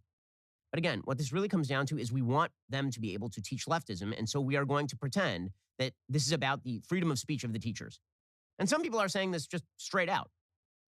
Right? Tim Miller, who writes for The Bulwark, he has a piece today complaining about a podcast I did last week in which I talked about the Florida law that suggests that you are not allowed to teach about sexual orientation or gender identity in non-age appropriate ways for primary school kids, meaning K through 3, which seems perfectly obvious. You Yeah. should not be encouraging Exactly. discussions of sexual orientation and gender identity with 6-year-olds. It seems Exactly. perfectly obvious. And as I said on that show, you know, the objection that, well, a teacher, then if a teacher's gay, the teacher can't talk about her wife or his husband. And my answer was, okay, so It's like really, South so Park. what gives the teacher the right to teach their kids in the school about their personal life? That was not a fundamental element of public school teaching when I was growing up, and I'm not sure why it should be now. But Tim Miller, because he is gay and he has a kid, he's very upset about this. He's very upset because he wants his standard to prevail. This is not a question of no standards. This is a question of he wants his standard to win. His standard is that he should be able to have his preferred social standard taught to your kids. I'm not saying that my preferred social standard has to be taught to his kids. He's saying that he wants his social standards taught to your kids. Exactly. That's the goal here. He says this is a concern for the most sensitive scenario, safety precautions when a student is struggling with questions about their own sexuality or identity. Conversations with mentors at school can be an important outlet for this type of at-risk student. But a don't say gay bill, it's not a don't say gay bill. You're allowed to say gay. You're just not allowed to talk about homosexuality with 6-year-olds. I don't understand why this is remotely controversial. Would make administrators especially reluctant to have staff engage for fear of legal reprisals. Well, yes, I don't want staff engaged in tender conversations about sexual orientation with 6-year-olds. This is what parents are for. Yeah. Last I checked. Okay, so here's what Tim Miller writes. And this is, remember, The Bulwark is supposed to be a sort of moderate Republican publication, which of course it's not. The Bulwark has now endorsed a wide slate of Democratic proposals, including radical social policy. So here is Tim Miller, quote, on his Daily Wire podcast last week, Ben Shapiro dedicated most of the show to a defense of the closeting of gay teachers and students, or those with LGBT families. No, I said that you're not allowed to teach this to K through 3s. End of story. Shapiro passionately defended restricting their speech about the most important people in their lives. Okay, again, I passionately defend protecting small children from the predations of adults who wish to talk about controversial social issues with children. I don't understand why the priorities of Tim Miller or the teachers should take priority over the parents of the vast majority of the students in the class. And then he quotes me. Here's the thing. Teachers have no right to talk about themselves and their families in the classroom. This is not a right that adheres to teachers. When I was a kid, I didn't know anything about the family lives of my teachers. And then Tim Miller writes, yeah, the last thing a family values conservative would want teachers to talk about is their loving family. Icky. Take that TMI picture of you and your lesbian partner on a camping trip off your desk. Stick it in the drawer, perv. Okay, so I'm just wondering why what I said is remotely controversial. Yeah. It happens to be correct. And yes, as a family values conservative, I do not feel that it is appropriate for you to be teaching my child about two lesbian mommies or 2 homosexual daddies to my 5 or 6 or 7-year-old. I don't think that's appropriate. And particularly with public school dollars, my taxpayer dollars, I don't see why. And the answer is you want it taught to kids. Why do you want it taught to kids? Because you want to indoctrinate them in a particular set of moral values. And people know this. People understand this is part of a broader sexual revolution rubric that you're attempting to teach to children, and parents are not up for it. So he says, as for whether teachers should have to live in a culture of fear where they risk career calamity if they commit the crime of mentioning their family, Shapiro saw no problem with that. I want teachers to feel like they are on thin ice. They should constantly be feeling like I'm looking over their shoulder. Again, agree. And you know what? Most Americans agree with this. Most Americans agree with this. Most people don't care about Tim Miller and how Tim Miller feels about whether he gets to present him and his husband to a bunch of 6-year-olds. Most people are more interested in the impact on the 6-year-olds and their parents, because that's what schools are about. They're not about the teachers. So if the left wants to keep fighting these culture wars, have at it, man.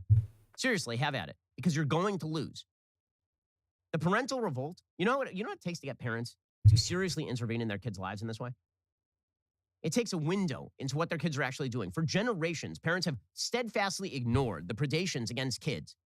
Whether we are talking about the predations with regard to teaching American history, or the predations with regard to laws that now cram down teaching about LGBTQ history in a wide variety of states, or the laws that now suggest that you're not allowed to teach religion in public schools in any way, including just putting the 10 Commandments on next to the chalkboard. Parents ignored this because they were like, you know what? I don't have the time for this. I don't. Maybe it'll be value neutral. Well, you know what the left has proved? There is no value neutral in this space. There isn't. Values get taught one way or the other. So which values are going to be? Either the left can admit value neutrality, in which case we don't teach about sexual orientation or gender identity or family constituency at all, or they can accept that the vast majority of Americans are not on board with teaching small kids about this stuff. They can accept that most Americans are not on board with school board members from San Francisco indoctrinating kids into the racist evils of Abraham Lincoln and Dianne Feinstein. Or they can pay the price at the ballot box. Because guess what? The wins are not with the radicals. The wins are against the radicals here. And they will remain against the radicals because those of us who have kids actually care a hell of a lot more about the kids than about the teachers we pay. The teachers are employees. They work for us. They do not work for the radical left. Those are not the people they work for. And I mean, this is the case against public schools as a general matter, certainly controlled at the federal level or at the state level, depending on the state. Once the teachers are not working for the parents, they have lost their raison d'etre. It is not the job of teachers to work for the state. They work on behalf of the students who work on behalf of the parents. The fact that this connection has been lost is why the left is feeling its oats right now, and now they're getting clocked in the face, and they deserve to be clocked. Yeah, they do. Alrighty, coming up, the left is losing the culture war, so they have to respond somehow. Their way is usually more authoritarianism, and this is no exception. We'll get to that in just one moment. First, you may have noticed gas prices are just insanely high right now, and the Biden administration has no answer for this. They really don't. And they're talking about how they're going to unload the Strategic Petroleum Reserve, or they're going to get rid of the gas tax or something. None of this is going to have very much impact on you, and it's certainly not long-term thinking by them. Well, here is a way that you can start saving money on your gas immediately. I'm talking about that free Get Upside app in the App Store or Google Play right now. Use promo code Shapiro for 25 cents per gallon or more on your first fill-up. Cash back. Do not pay full price at the pump anymore. Get cash back using Get Upside. Just download the app for free. Use promo code Shapiro for 25 cents per gallon or more on your very first tank of gas. And it's not just for gas. You can earn up to 30% cash back at grocery stores, restaurants, and food delivery too.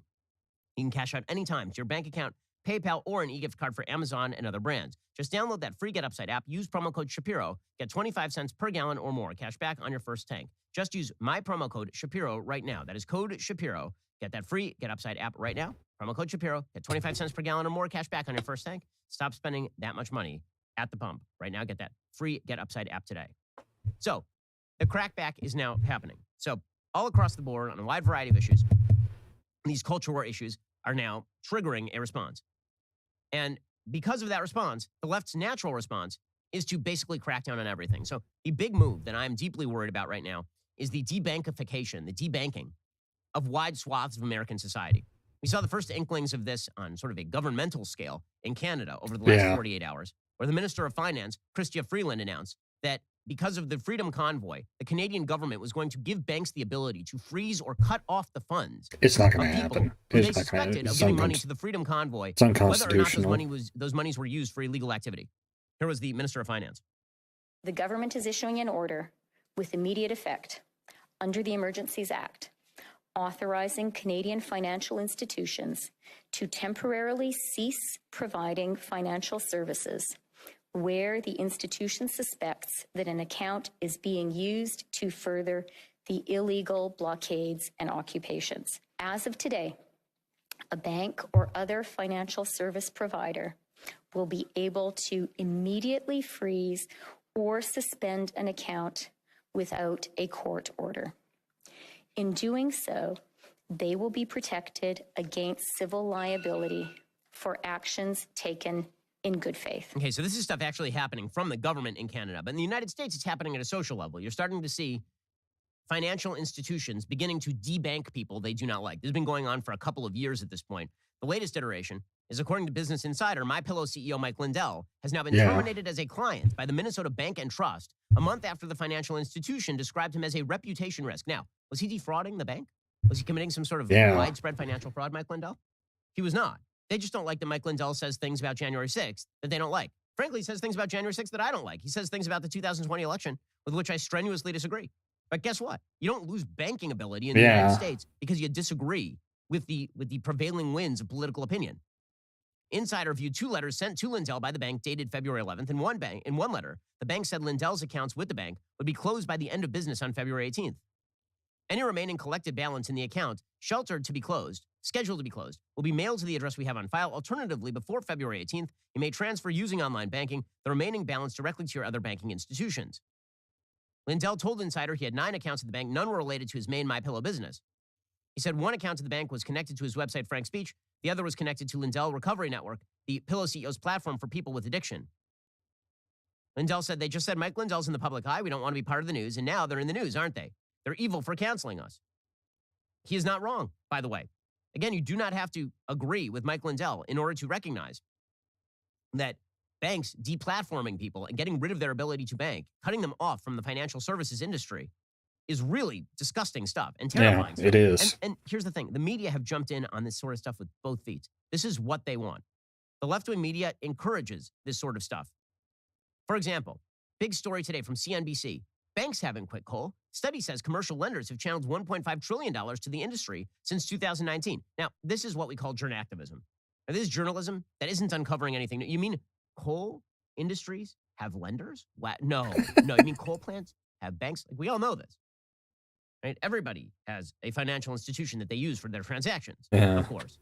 Unless you were in Bitcoin, which, again, the more you debank people, the more they're going to look to crypto as they exactly. should. Okay, but the whole goal of journalism like this, and I put that in air quotes, journalism like this, is to encourage these financial institutions to cut ties with coal, for example. So according to CNBC, banks and investors have channeled massive sums of money to support the coal industry in recent years, according to new research, propping up the world's dirtiest fossil fuel at a time when humanity is facing a climate emergency. Analysis published Tuesday by campaign groups Urgewald and Reclaim Finance, alongside more than 24 other NGOs, found that commercial banks channeled $1.5 trillion to the coal industry between January 2019 and November of last year. The research shows how a tiny number of financial institutions from a handful of countries play an outsized role in keeping the coal industry afloat. Okay, so again, the entire goal of this sort of reporting is to encourage financial institutions to cut off people they do not like at the knees. That's the goal. That is why they are doing this sort of reporting in the first place. This kind of journactivism is why, for example, there is a supposed leak website, Distributed Denial of Secrets, which was posting donor files from the fundraising platform Give, Send, Go, relating to the Canadian movement of people opposed to pandemic health measures, including COVID-19 vaccine measures. So they're now literally hacking and leaking out the donor info. The goal here is to get those people targeted. This is what they've been doing on the left for quite a while. I mean, they've been doing this ever since Prop 8 in California in 2008. They literally got the CEO of Mozilla Firefox canned because he had the temerity to donate in favor of traditional marriage in a state that voted in favor of traditional marriage in 2008. So the left for a long time has wanted to destroy people who donate or give money in ways they don't like. But now they're actually targeting banking systems and institutions, going after institutions like Give, Send, Go. And again, this is nothing particularly new. Back in 2021, early 2021, PayPal said that it had blocked the Christian crowdfunding site Give, Send, Go entirely after it helped raise funds for people who attended last week's event in Washington on January 6th. This is reporting from Fox News in 2021. The digital payments processor confirmed to Reuters it closed an account held by Ali Alexander, one of the organizers of the gathering. The news was reported earlier by Bloomberg, which cited an unnamed source. So there's no allegation, by the way, that Ali Alexander, who I don't believe was Ali Alexander prosecuted? I don't think that Ali Alexander was actually prosecuted for January 6th.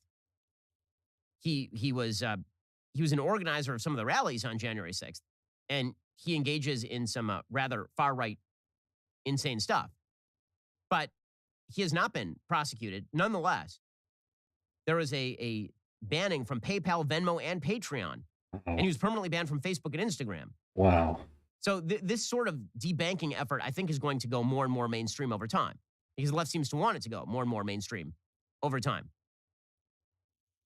And again, it goes back even further than that. You can go back to 2019, and you can see that PayPal, actually, its CEO said that it was using the Southern Poverty Law Center to identify users to ban. So you now have these financial platforms that are attempting to get rid of people, to debank people. So what happens when it's the government, like in Canada, that's actually encouraging this? What happens when the United States, by the way, begins targeting actual outlets? Not just financial outlets, but other sorts of outlets.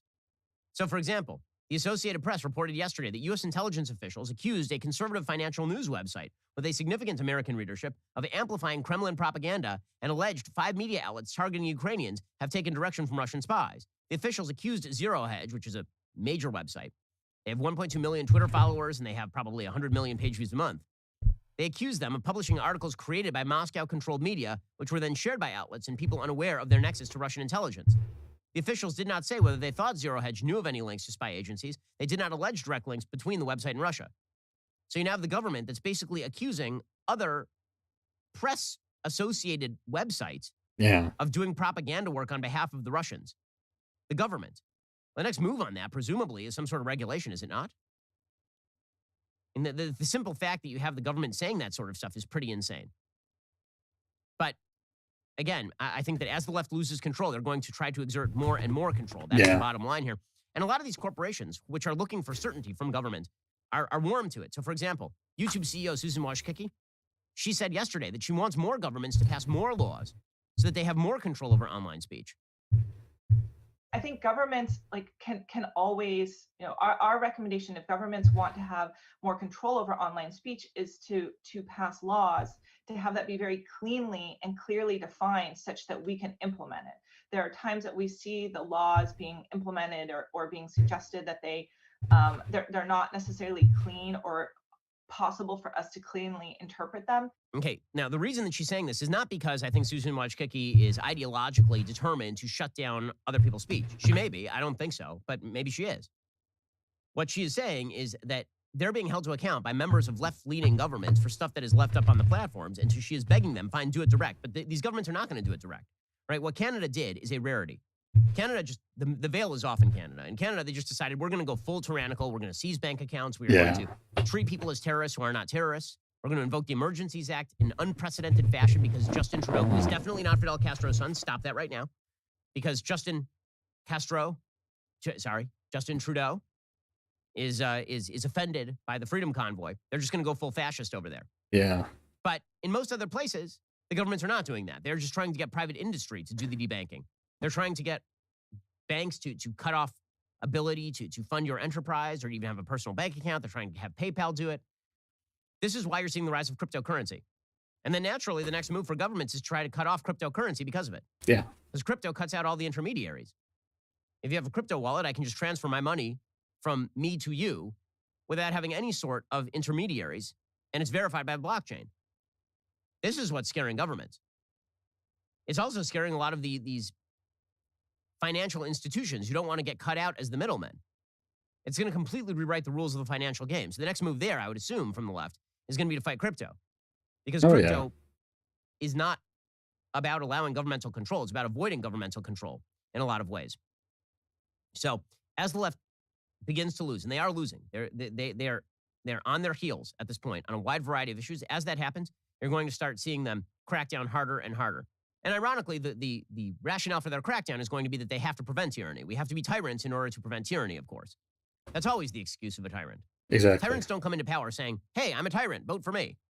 They come into power saying that you need to vote for me to stop that other tyrant, and then you need to give me massive powers in order to stop the possibility of incipient fascism. This is why you have Alexandra Ocasio-Cortez, who wants government control of pretty much everything in your life, suggesting democracy may not exist in 10 years. I mean, she hopes. I think there's a very real risk that we will not. She's such a dumbass. I think what we risk is having a government that perhaps postures as a democracy and may try to pretend that it is, but isn't. We're never beyond hope, but we've already seen the opening silos of this. You have, white nationalist reactionary politics starting to grow into a critical mass. I think we will return to Jim Crow. I think that's what we risk. To give her total control, of course. Oh, we need bullshit. the voting rules to be rigged by the federal government and Alexandra Ocasio-Cortez. We need total control of every area of American life because, after all, fascism is right around the corner. Or you have the even dumber version of this. I mean, that's a dumb version of this. And then you have the even dumber version of this coming from Whoopi Goldberg, who's back on The View to spew insanity. Here she was yesterday suggesting that Trump has put us on the path toward the Taliban. I told y'all this when who got elected. Do you remember I said it feels like we could be tipping towards the way the Taliban deals with stuff? Do you remember what you said to me? I would not go that far. I would not go that far thinking this is America.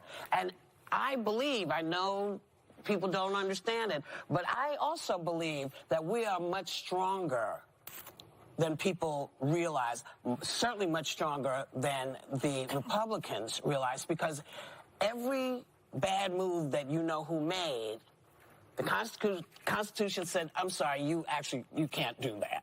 Okay, but she doesn't believe in the Constitution. She wants the Constitution to be written by a Democratic-aligned Supreme Court. She wants the filibuster killed. She wants checks and balances overrun. And to stop the Taliban, you must become the Taliban. By the way, it's always fun to hear Democrats invoke the evils of the Taliban after Joe Biden just handed them an entire country. Yeah, I know. But as the Democrats begin to lose, look for them to begin to actually attempt to change all the rules and to cut people off from everything from the banking system to social media. Things are going to get a lot uglier before they get better.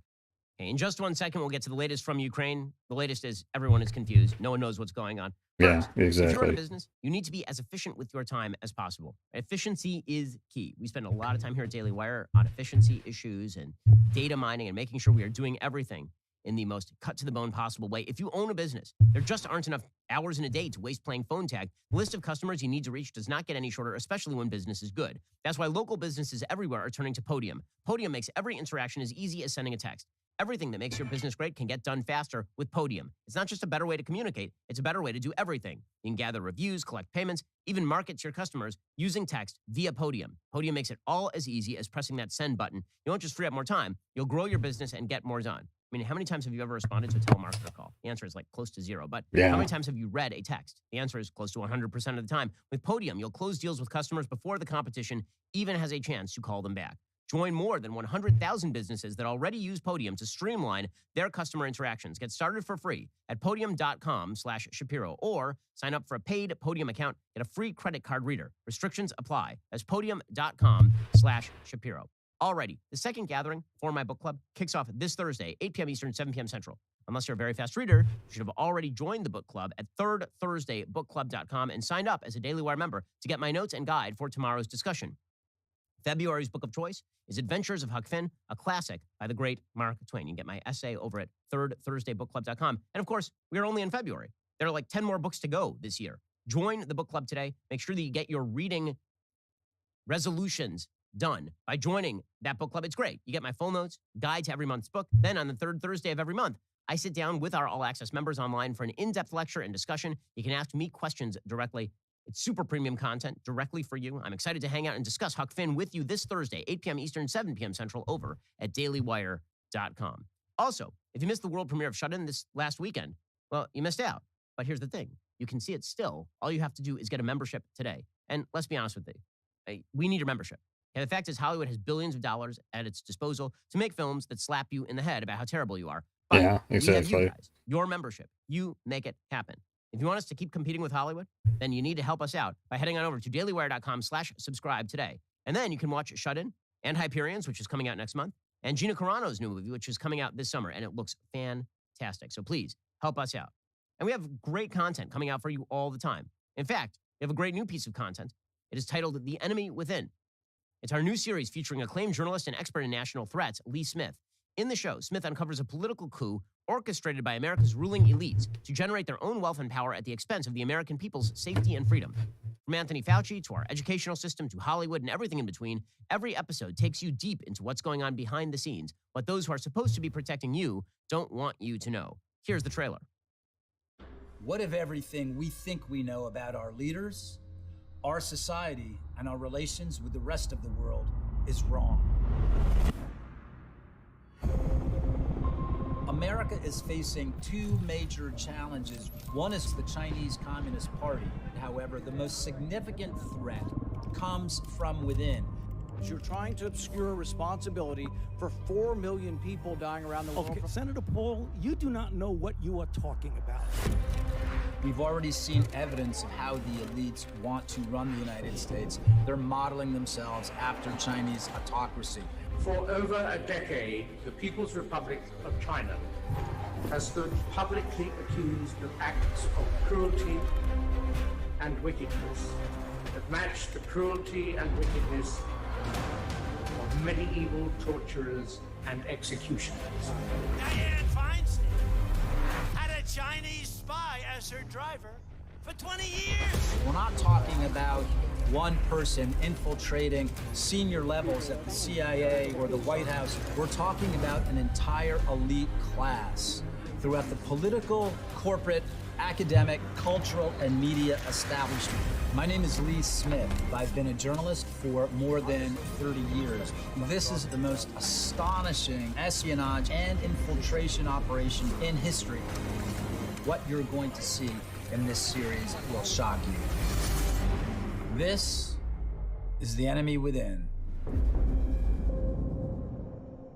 Check it out. It is chilling stuff. The Enemy Within starts streaming this Friday, February 18th, exclusively at the Daily Wire. If you're not a member, now is the time to change that. Head on over to dailywire.com/subscribe and join us today. You're listening to the largest, fastest growing conservative podcast and radio show in the nation.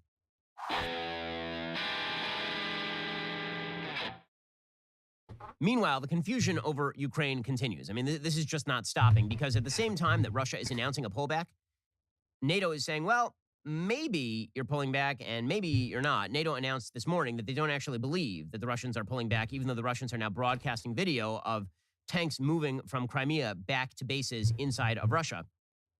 Joe Biden gave a speech yesterday in which he said, we have not actually verified that Russian forces are pulling back. If they don't, then there could be a bloody, destructive war. Here was Biden yesterday. The Russian defense minister reported today that some military units are leaving their positions near Ukraine. That would be good, but we have not yet verified that. We have not yet verified the Russian military units are returning to their home bases. Indeed, our analysts indicate that they remain very much in a threatening position. To the citizens of Russia, you are not our enemy. And I do not believe you want a bloody, destructive war against Ukraine. Okay, then Joe Biden was asked some questions, and he directly ran away from the microphone. Yeah, of course, as he always does. He has no answers. We do not stand for freedom. Where it is at risk today will surely pay a steeper price tomorrow. Thank you. I'll keep you informed. Catch you later. Jet setting up. Now, here's the thing. I don't actually disagree with what Biden is saying right here. And if Biden is able to prevent Russia from crossing borders and going to war without making any serious concessions to the Russians, that's a win. I spoke with Holly McKay, who is a reporter who's been on the ground in Ukraine yesterday on the show. And what she suggested is that she's kind of confused as to why the West is treating this particular military deployment as wildly different from a military deployment that happened a couple of years ago where Russia really was not threatening to invade Ukraine. She said a lot of people in Ukraine were actually confused about this.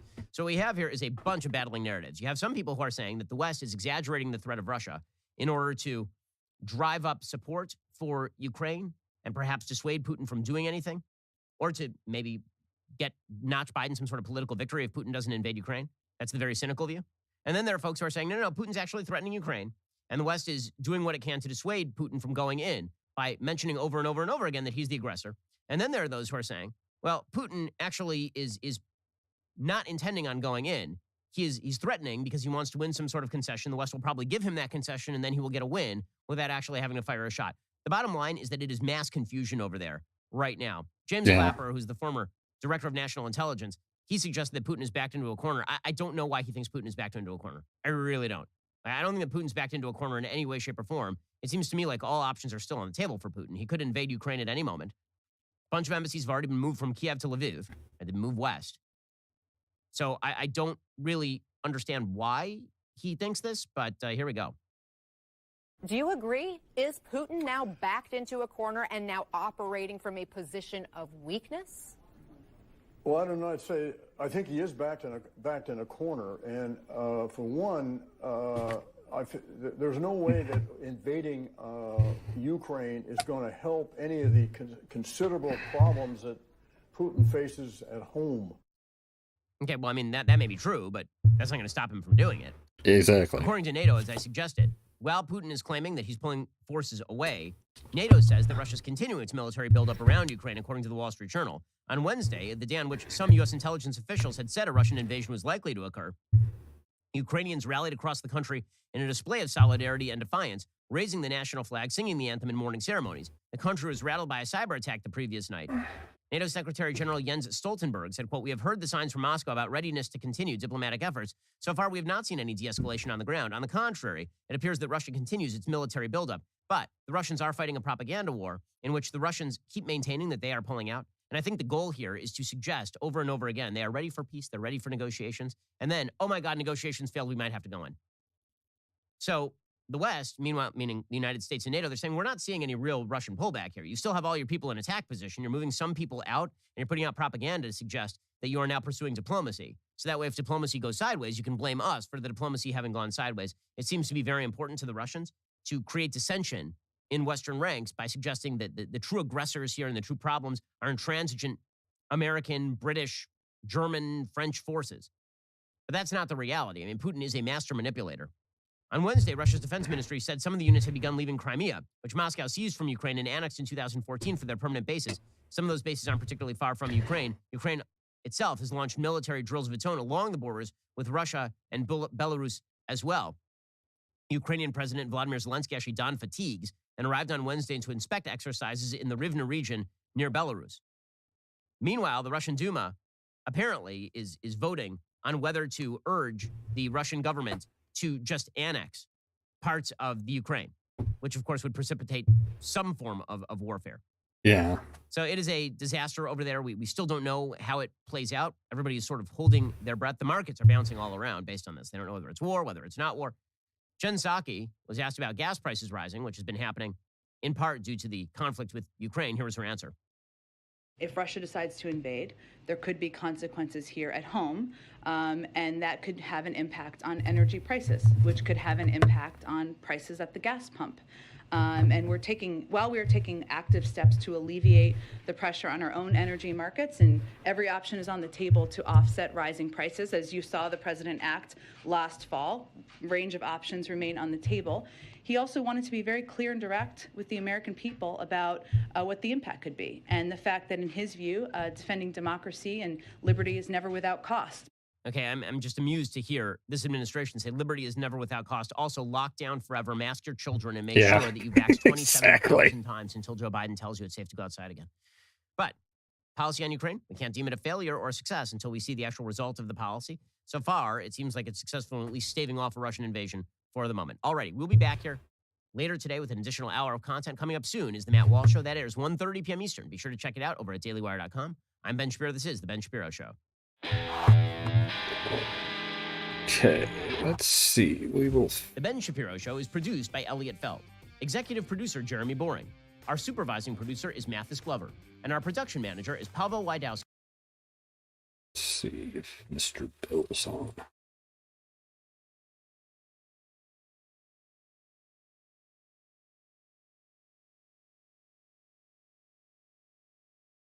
Let's...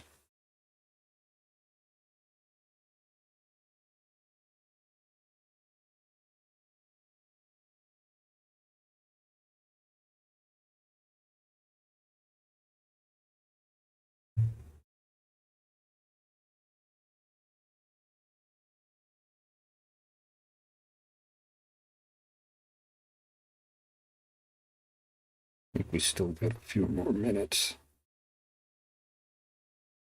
before he comes on.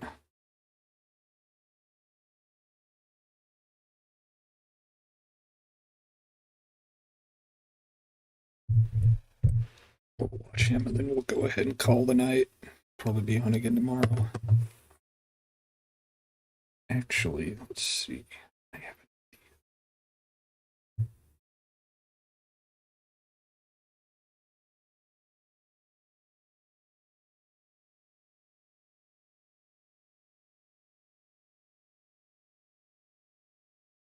Guess he's not on.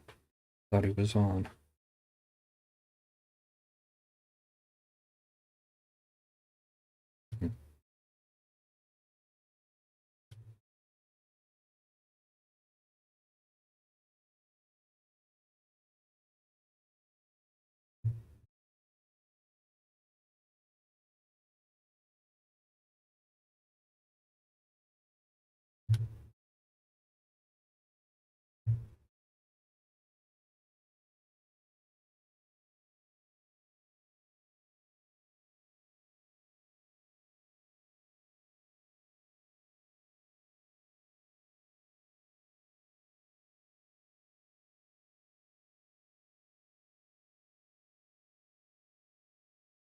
See if he's back.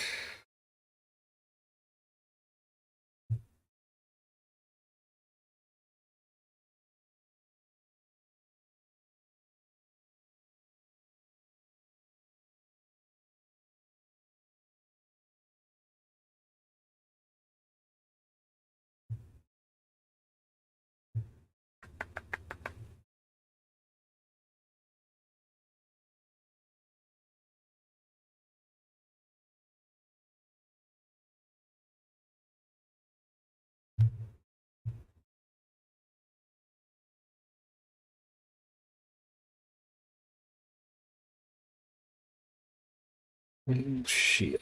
Let's try this again.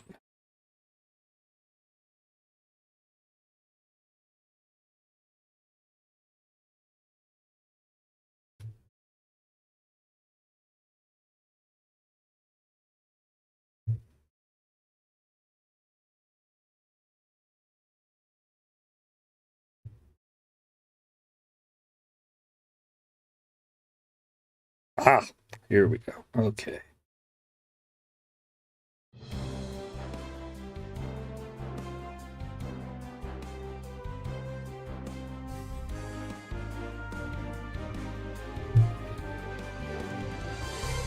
Hey, Bill O'Reilly here. Welcome to the No Spin News, Thursday, February 17th, 2022. Stand up for your country. So Hillary Clinton back in the news cycle. Isn't this interesting? She's kind of popped out of wherever she was hiding, and now people are talking about her again. Should Joe Biden be nervous? We're going to get into all that, but first the talking points memo on Hillary Clinton.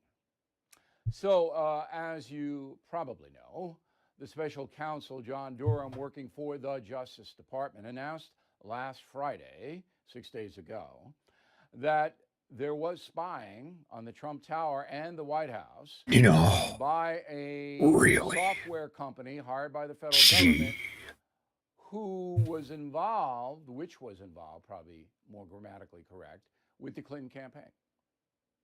So I believe that's a fact, that the Clinton campaign was trying to monitor Trump transmissions on social media and on the internet in general in order to dig up dirt and damage Donald Trump. That's a felony. Now, I'm not going to get ahead of myself, as so many other commentators do.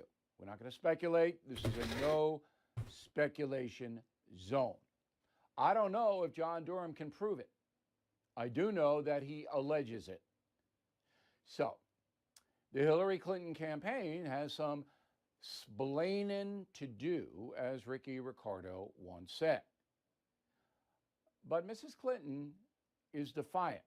Here's what she tweeted. Quote, Trump and Fox are desperately spinning up a fake scandal to distract from his real ones. So it's a day that ends in Y. The more his misdeeds are exposed, the more they lie. For those interested in reality, here's a good debunking of this latest nonsense. And as you reported yesterday, as you might know, the left-wing press is either ignoring the Durham allegations of course. to debunk it. I don't think there's anybody trying to investigate it, which is what should happen. But no, we all know what's going on with the corrupt corporate media. Now, I heard a number of people say Hillary Clinton did it. She paid for the information, bogus information as it turns out, against Donald Trump. Don't do that, all right? Because that lessens the credibility of the allegation. It's the Hillary Clinton campaign. So we don't know whether Hillary Clinton was involved or not. Because oftentimes, the person who's running doesn't know what the people behind them are doing. Richard Nixon didn't know that the plumbers were going to break into the Watergate Hotel and try to tap the DNC way back in 1972.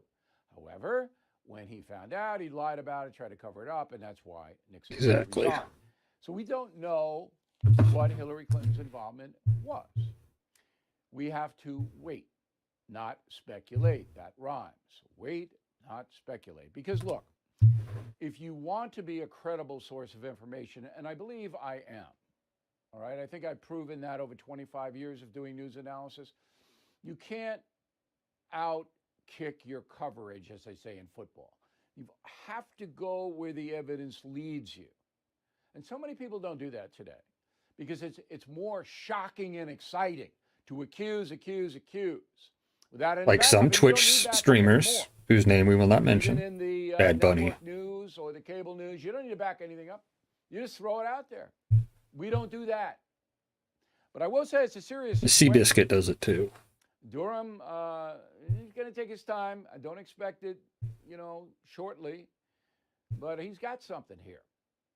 And the timing of it is going to be very interesting because Hillary Clinton, I believe, does want to run for president in 2024 and senses that Joe Biden will not be able to do that. And that is the memo. So where is Joe Biden today? Well, he went to Cleveland to talk about infrastructure. Why? Nobody cares about this. It's a total waste of the taxpayer dollars to get on Air Force One and fly out. Exactly. I'll tell you what the reason is. To show Mr. Biden is robust. Macho guy. In control. So look, he's going to Cleveland to talk about infrastructure. Won't get any coverage. Now, he did say again, I think for the 18th time this morning, that he thinks Putin's going to invade Ukraine. All right, look, that's his opinion. He's got more intel than I have. I still am holding to my opinion that Putin will not do it because it's going to hurt Putin. And Putin, of course, lives his life for Putin. And it will hurt him if he does it. No doubt about it. He's got to know that. So I'm sticking, but I could be very wrong. Very, very wrong. If I am, obviously, I'm going to have to do a mea culpa to everybody. But anyway, Biden, every time Biden goes out or his security people go out and go, oh, you're going to do it, stock market goes down 500 points. So don't do that, Joe. All right? You already told us you think he's going to do it. You only need to do it again. Okay. So I can't see any way Putin goes in before Sunday, which is the end of the Olympics in China, because if he did, he'd hurt his new pal, Xi. Exactly. President of China. Plus, he wants to watch a bunch of guys hype pants dance around on ice. What about Joe Biden and the Court of Public Opinion? UC Berkeley Institute of Government poll. They asked 8,937 California registered voters whether they approve or disapprove of Joe Biden's job performance. 47% approve, 48% disapprove. Damn, that's in California. Because California exactly is the most liberal state in the union. And I don't think it's close. Oregon would probably be second, Illinois third, New York fourth, Massachusetts fifth. That's kind of the ranking. California leads the league in radical leftist thought. Oh, yeah. And for most of the folks out there to go, oh, I don't like Biden. Yeah, I don't like what that's... he's doing. That is a sign of the times. Another poll, all right? Morning Consult. And this poll, the methodology looks like it's fair. Republican 35, Democrat 36, Independent 29. How would you rate President Joe Biden on handling COVID? Excellent or good, 39. Fair, poor, 57. And the biggest number is poor, 41%. So COVID is haunting Joe Biden. And to be fair, Biden hasn't done anything about COVID. And Fauci, where's Fauci? Yeah, he's... I haven't seen him. Not around. Something happened. Okay, he's maybe he's on vacation. Maybe he's quarantining. But I haven't seen Fauci around. I don't know where he is. Ukraine update. I wish I could tell you, but I can't. And once again, Putin is a guy who wants power. He's already won. Even if he doesn't invade, he can say, all right, for the good of world peace, I'm not going to invade. But I should. I'm justified. But for the good of the world, I won't. That's how he gets out of it, if he wants to get out of it. But he is going to, that Russian economy is going to get hammered if he goes in there. Oh, yeah. All right, COVID update. Studies, and I know some of you don't believe any of the studies. I know that. Say 73% of Americans are now immune to COVID. This is from the Institute for Health Metrics. Wow. The problem with it is, do I believe that 73% of Americans are immune to COVID? I don't know. I have no blanket idea. But the problem is that immunity wanes and new variants circulate. So, all right, you still got to be careful. So I was at Madison Square Garden last night watching the Knicks explode. They were ahead almost 30 points and they lost. But it was close proximity in the Garden. And I wouldn't say I was nervous, but, you know, a lot of people want to shake my hand, and I'm very flattered. I just fist bump them. Okay, that's what I do. And close quarters there, but you got to live. But you got to be careful, too. Okay. COVID 2-week change. Cases down 68%, as I predicted they would be. The COVID pandemic has shined a light on the biotech industry and how it can benefit our health. My go-to tech expert, Jeff Brown, angel investor, editor of Brownstone Research, tells me the biotech sector is seeing accelerated growth in therapeutic and tech development. Yet it's the most undervalued sector. So even with the volatility in the economy today, Jeff is bullish about biotech in 2022. Jeff's newsletters at Brownstone Research will educate you on how the latest technology affects our lives and how to profit from that. It's important to have an independent expert, only accountable to you, helping to protect and grow your retirement savings. So, get help to preserve your wealth. Sign up for Jeff's newsletter today. Go to jeffbrowntech.com, jeffbrowntech.com, jeffbrowntech.com. Okay, another poll. Are you tired of the polls? But they're pretty interesting today. This is, again, Morning Consult. And it asked, which of the following comes closest to your opinion the Republican Party should continue to focus on former President Donald Trump's claims of election fraud in 2020? 23% of the registered voters polled want that to continue. 64% do not. And only 37% of Republicans said Donald Trump should continue to pound election fraud. So this reconfirms what I have been telling President Trump myself, and that I believe for a long time. You look ahead. You Exactly. look ahead if you want to be president again. Okay? So right now, some of the polls show if the election were held tomorrow, Trump would beat Biden.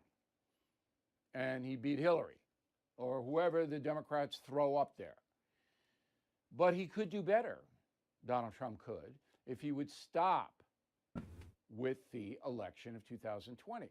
But I'm not saying he should reject his opinion. His opinion is the election was a fraud. He has a perfect right for that opinion. If I were him, I would simply say, I believe the election of 2020 was a fraud, and if I am reelected, I am going to appoint a special investigation by the Justice Department to look into all the things that I think happened. So that's what should have happened right away.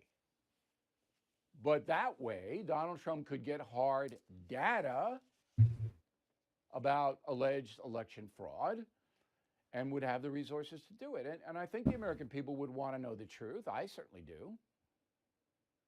But to continue to harp on it when he has a record of achievement, and even if you don't like Donald Trump, you can't say that his policies were bad for the country. They were not. No. They were basically good. And one of the facts of my statement that Trump's policy was basically good was the southern border. So in the last year of Donald Trump's administration, 450,000 foreign nationals were encountered by the Border Patrol. 450,000. In the first year of Joe Biden, 2 million. Wow. 450 to 2 million. Damn. Why? Because Trump had finally gotten the Remain in Mexico policy, whereby people who applied for asylum or had some other legal beef that they wanted to stay here were sent back to Mexico while their cases were adjudicated and then called back to USA when there was a hearing. It's good policy, right? But that policy took Donald Trump years to get. And on the history tour, I asked him about that. Go. Representatives from Mexico came in, and I handed them a list, and they smiled also. They said, no, I'm sorry, we're not going to do any of these. I said, here's what we're going to do.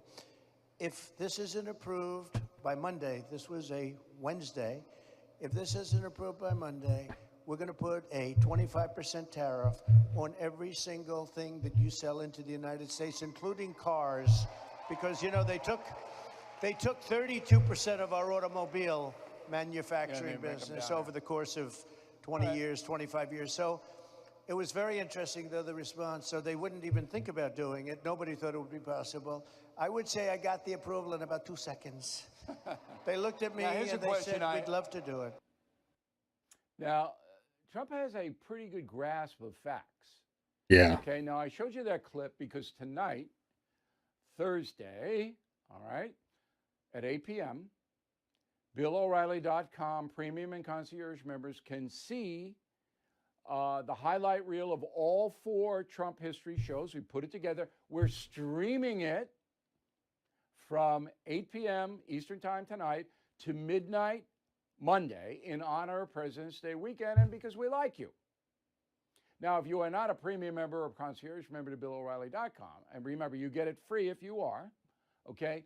There's a small fee to see it. It is worth your time. So we've cut it.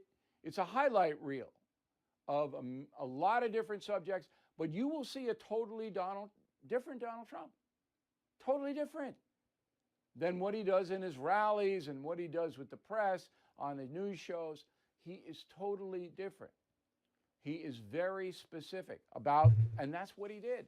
He told Obrador, the Mexican president, look, you don't put the Mexican army on the southern border with the USA and on the northern border with Guatemala, Guatemala's northern border. If you don't do that and stop this amazing flow of migrants toward the USA, we're going to slap a big tariff on everything, and your economy will go into recession. So Obrador, he didn't have any choice. He had to do it. But has that been reported by the news agencies? No. No. I had never heard that specificity before. I knew that he did it, but I didn't know exactly how much it was and how fast he got it done. Now, we got 100 more of those on every topic you can imagine on this Trump History Tour stream. Okay, so again, tonight, Thursday, February 17th, 8 p.m. till Monday, midnight. And I hope you do watch it. And if you do, let me know what you think. Okay, Bill at BillO'Reilly.com, Bill at BillO'Reilly.com. Are you looking for your next investment? Bill O'Reilly here. There are 8 reasons to look at the NRIA Real Estate Development Fund. Stable monthly cash flow payouts with double-digit targeted bonus returns. They strategically develop in lower risk, high demand neighborhoods.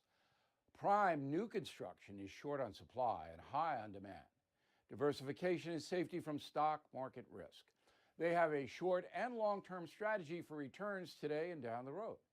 Specifically designed pandemic-hardened buildings.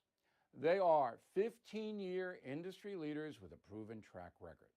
So if you've been sitting on the sidelines or want to diversify, please start your due diligence at nria.net or call 800-800-1414. That's easy, 800-800-1414.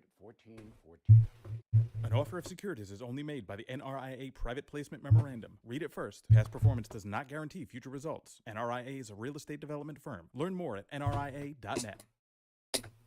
All right, let's go to the final thought of the day. Life is hard. You know it. I know it. We all know it. Bad things happen continually. They just happen. Annoying things. Sometimes they're little, sometimes they're big. So we set up the concierge membership on BillO'Reilly.com, where you can email me directly about anything you want. It's private, And then if it's a problem, I give it to my crack staff to research, and we come up with an answer for you. Now, some of the concierge members, they're deep into conspiracy stuff, and that's what they ask about. And I'm polite, but I don't live in that conspiracy world. But a lot of the concierge members, they got problems, finance, family, a whole bunch of stuff. All right, some have been ripped off. They don't know where to go. This is valuable. This concierge membership will enhance your life. It's not a lot of money. And if you upgrade from premium to concierge, you get a sign book from me. Not just a book, free, a sign book. Become a premium member, you get a free book, okay? So I once again recommend that you think it over, all right? If you trust this broadcast and you trust me as a human being, I will try to help you, all right? And we do have a crack staff lined up to do that, to give you honest information. And I'll tell you, if I can't do anything for you, I'll tell you. I'll tell you why. But this service, it's been in motion, I think, 2 years now, really helped a lot of people. So I hope you check it out. Sunday column will be up at noon. Don't forget the Donald Trump streaming tonight through Monday. Got to see that. And we really appreciate you guys watching and listening to the No Spin News. We'll see you soon. AMAC, the Association of Mature American Citizens, is the leading conservative advocacy and benefits organization in America. Okay.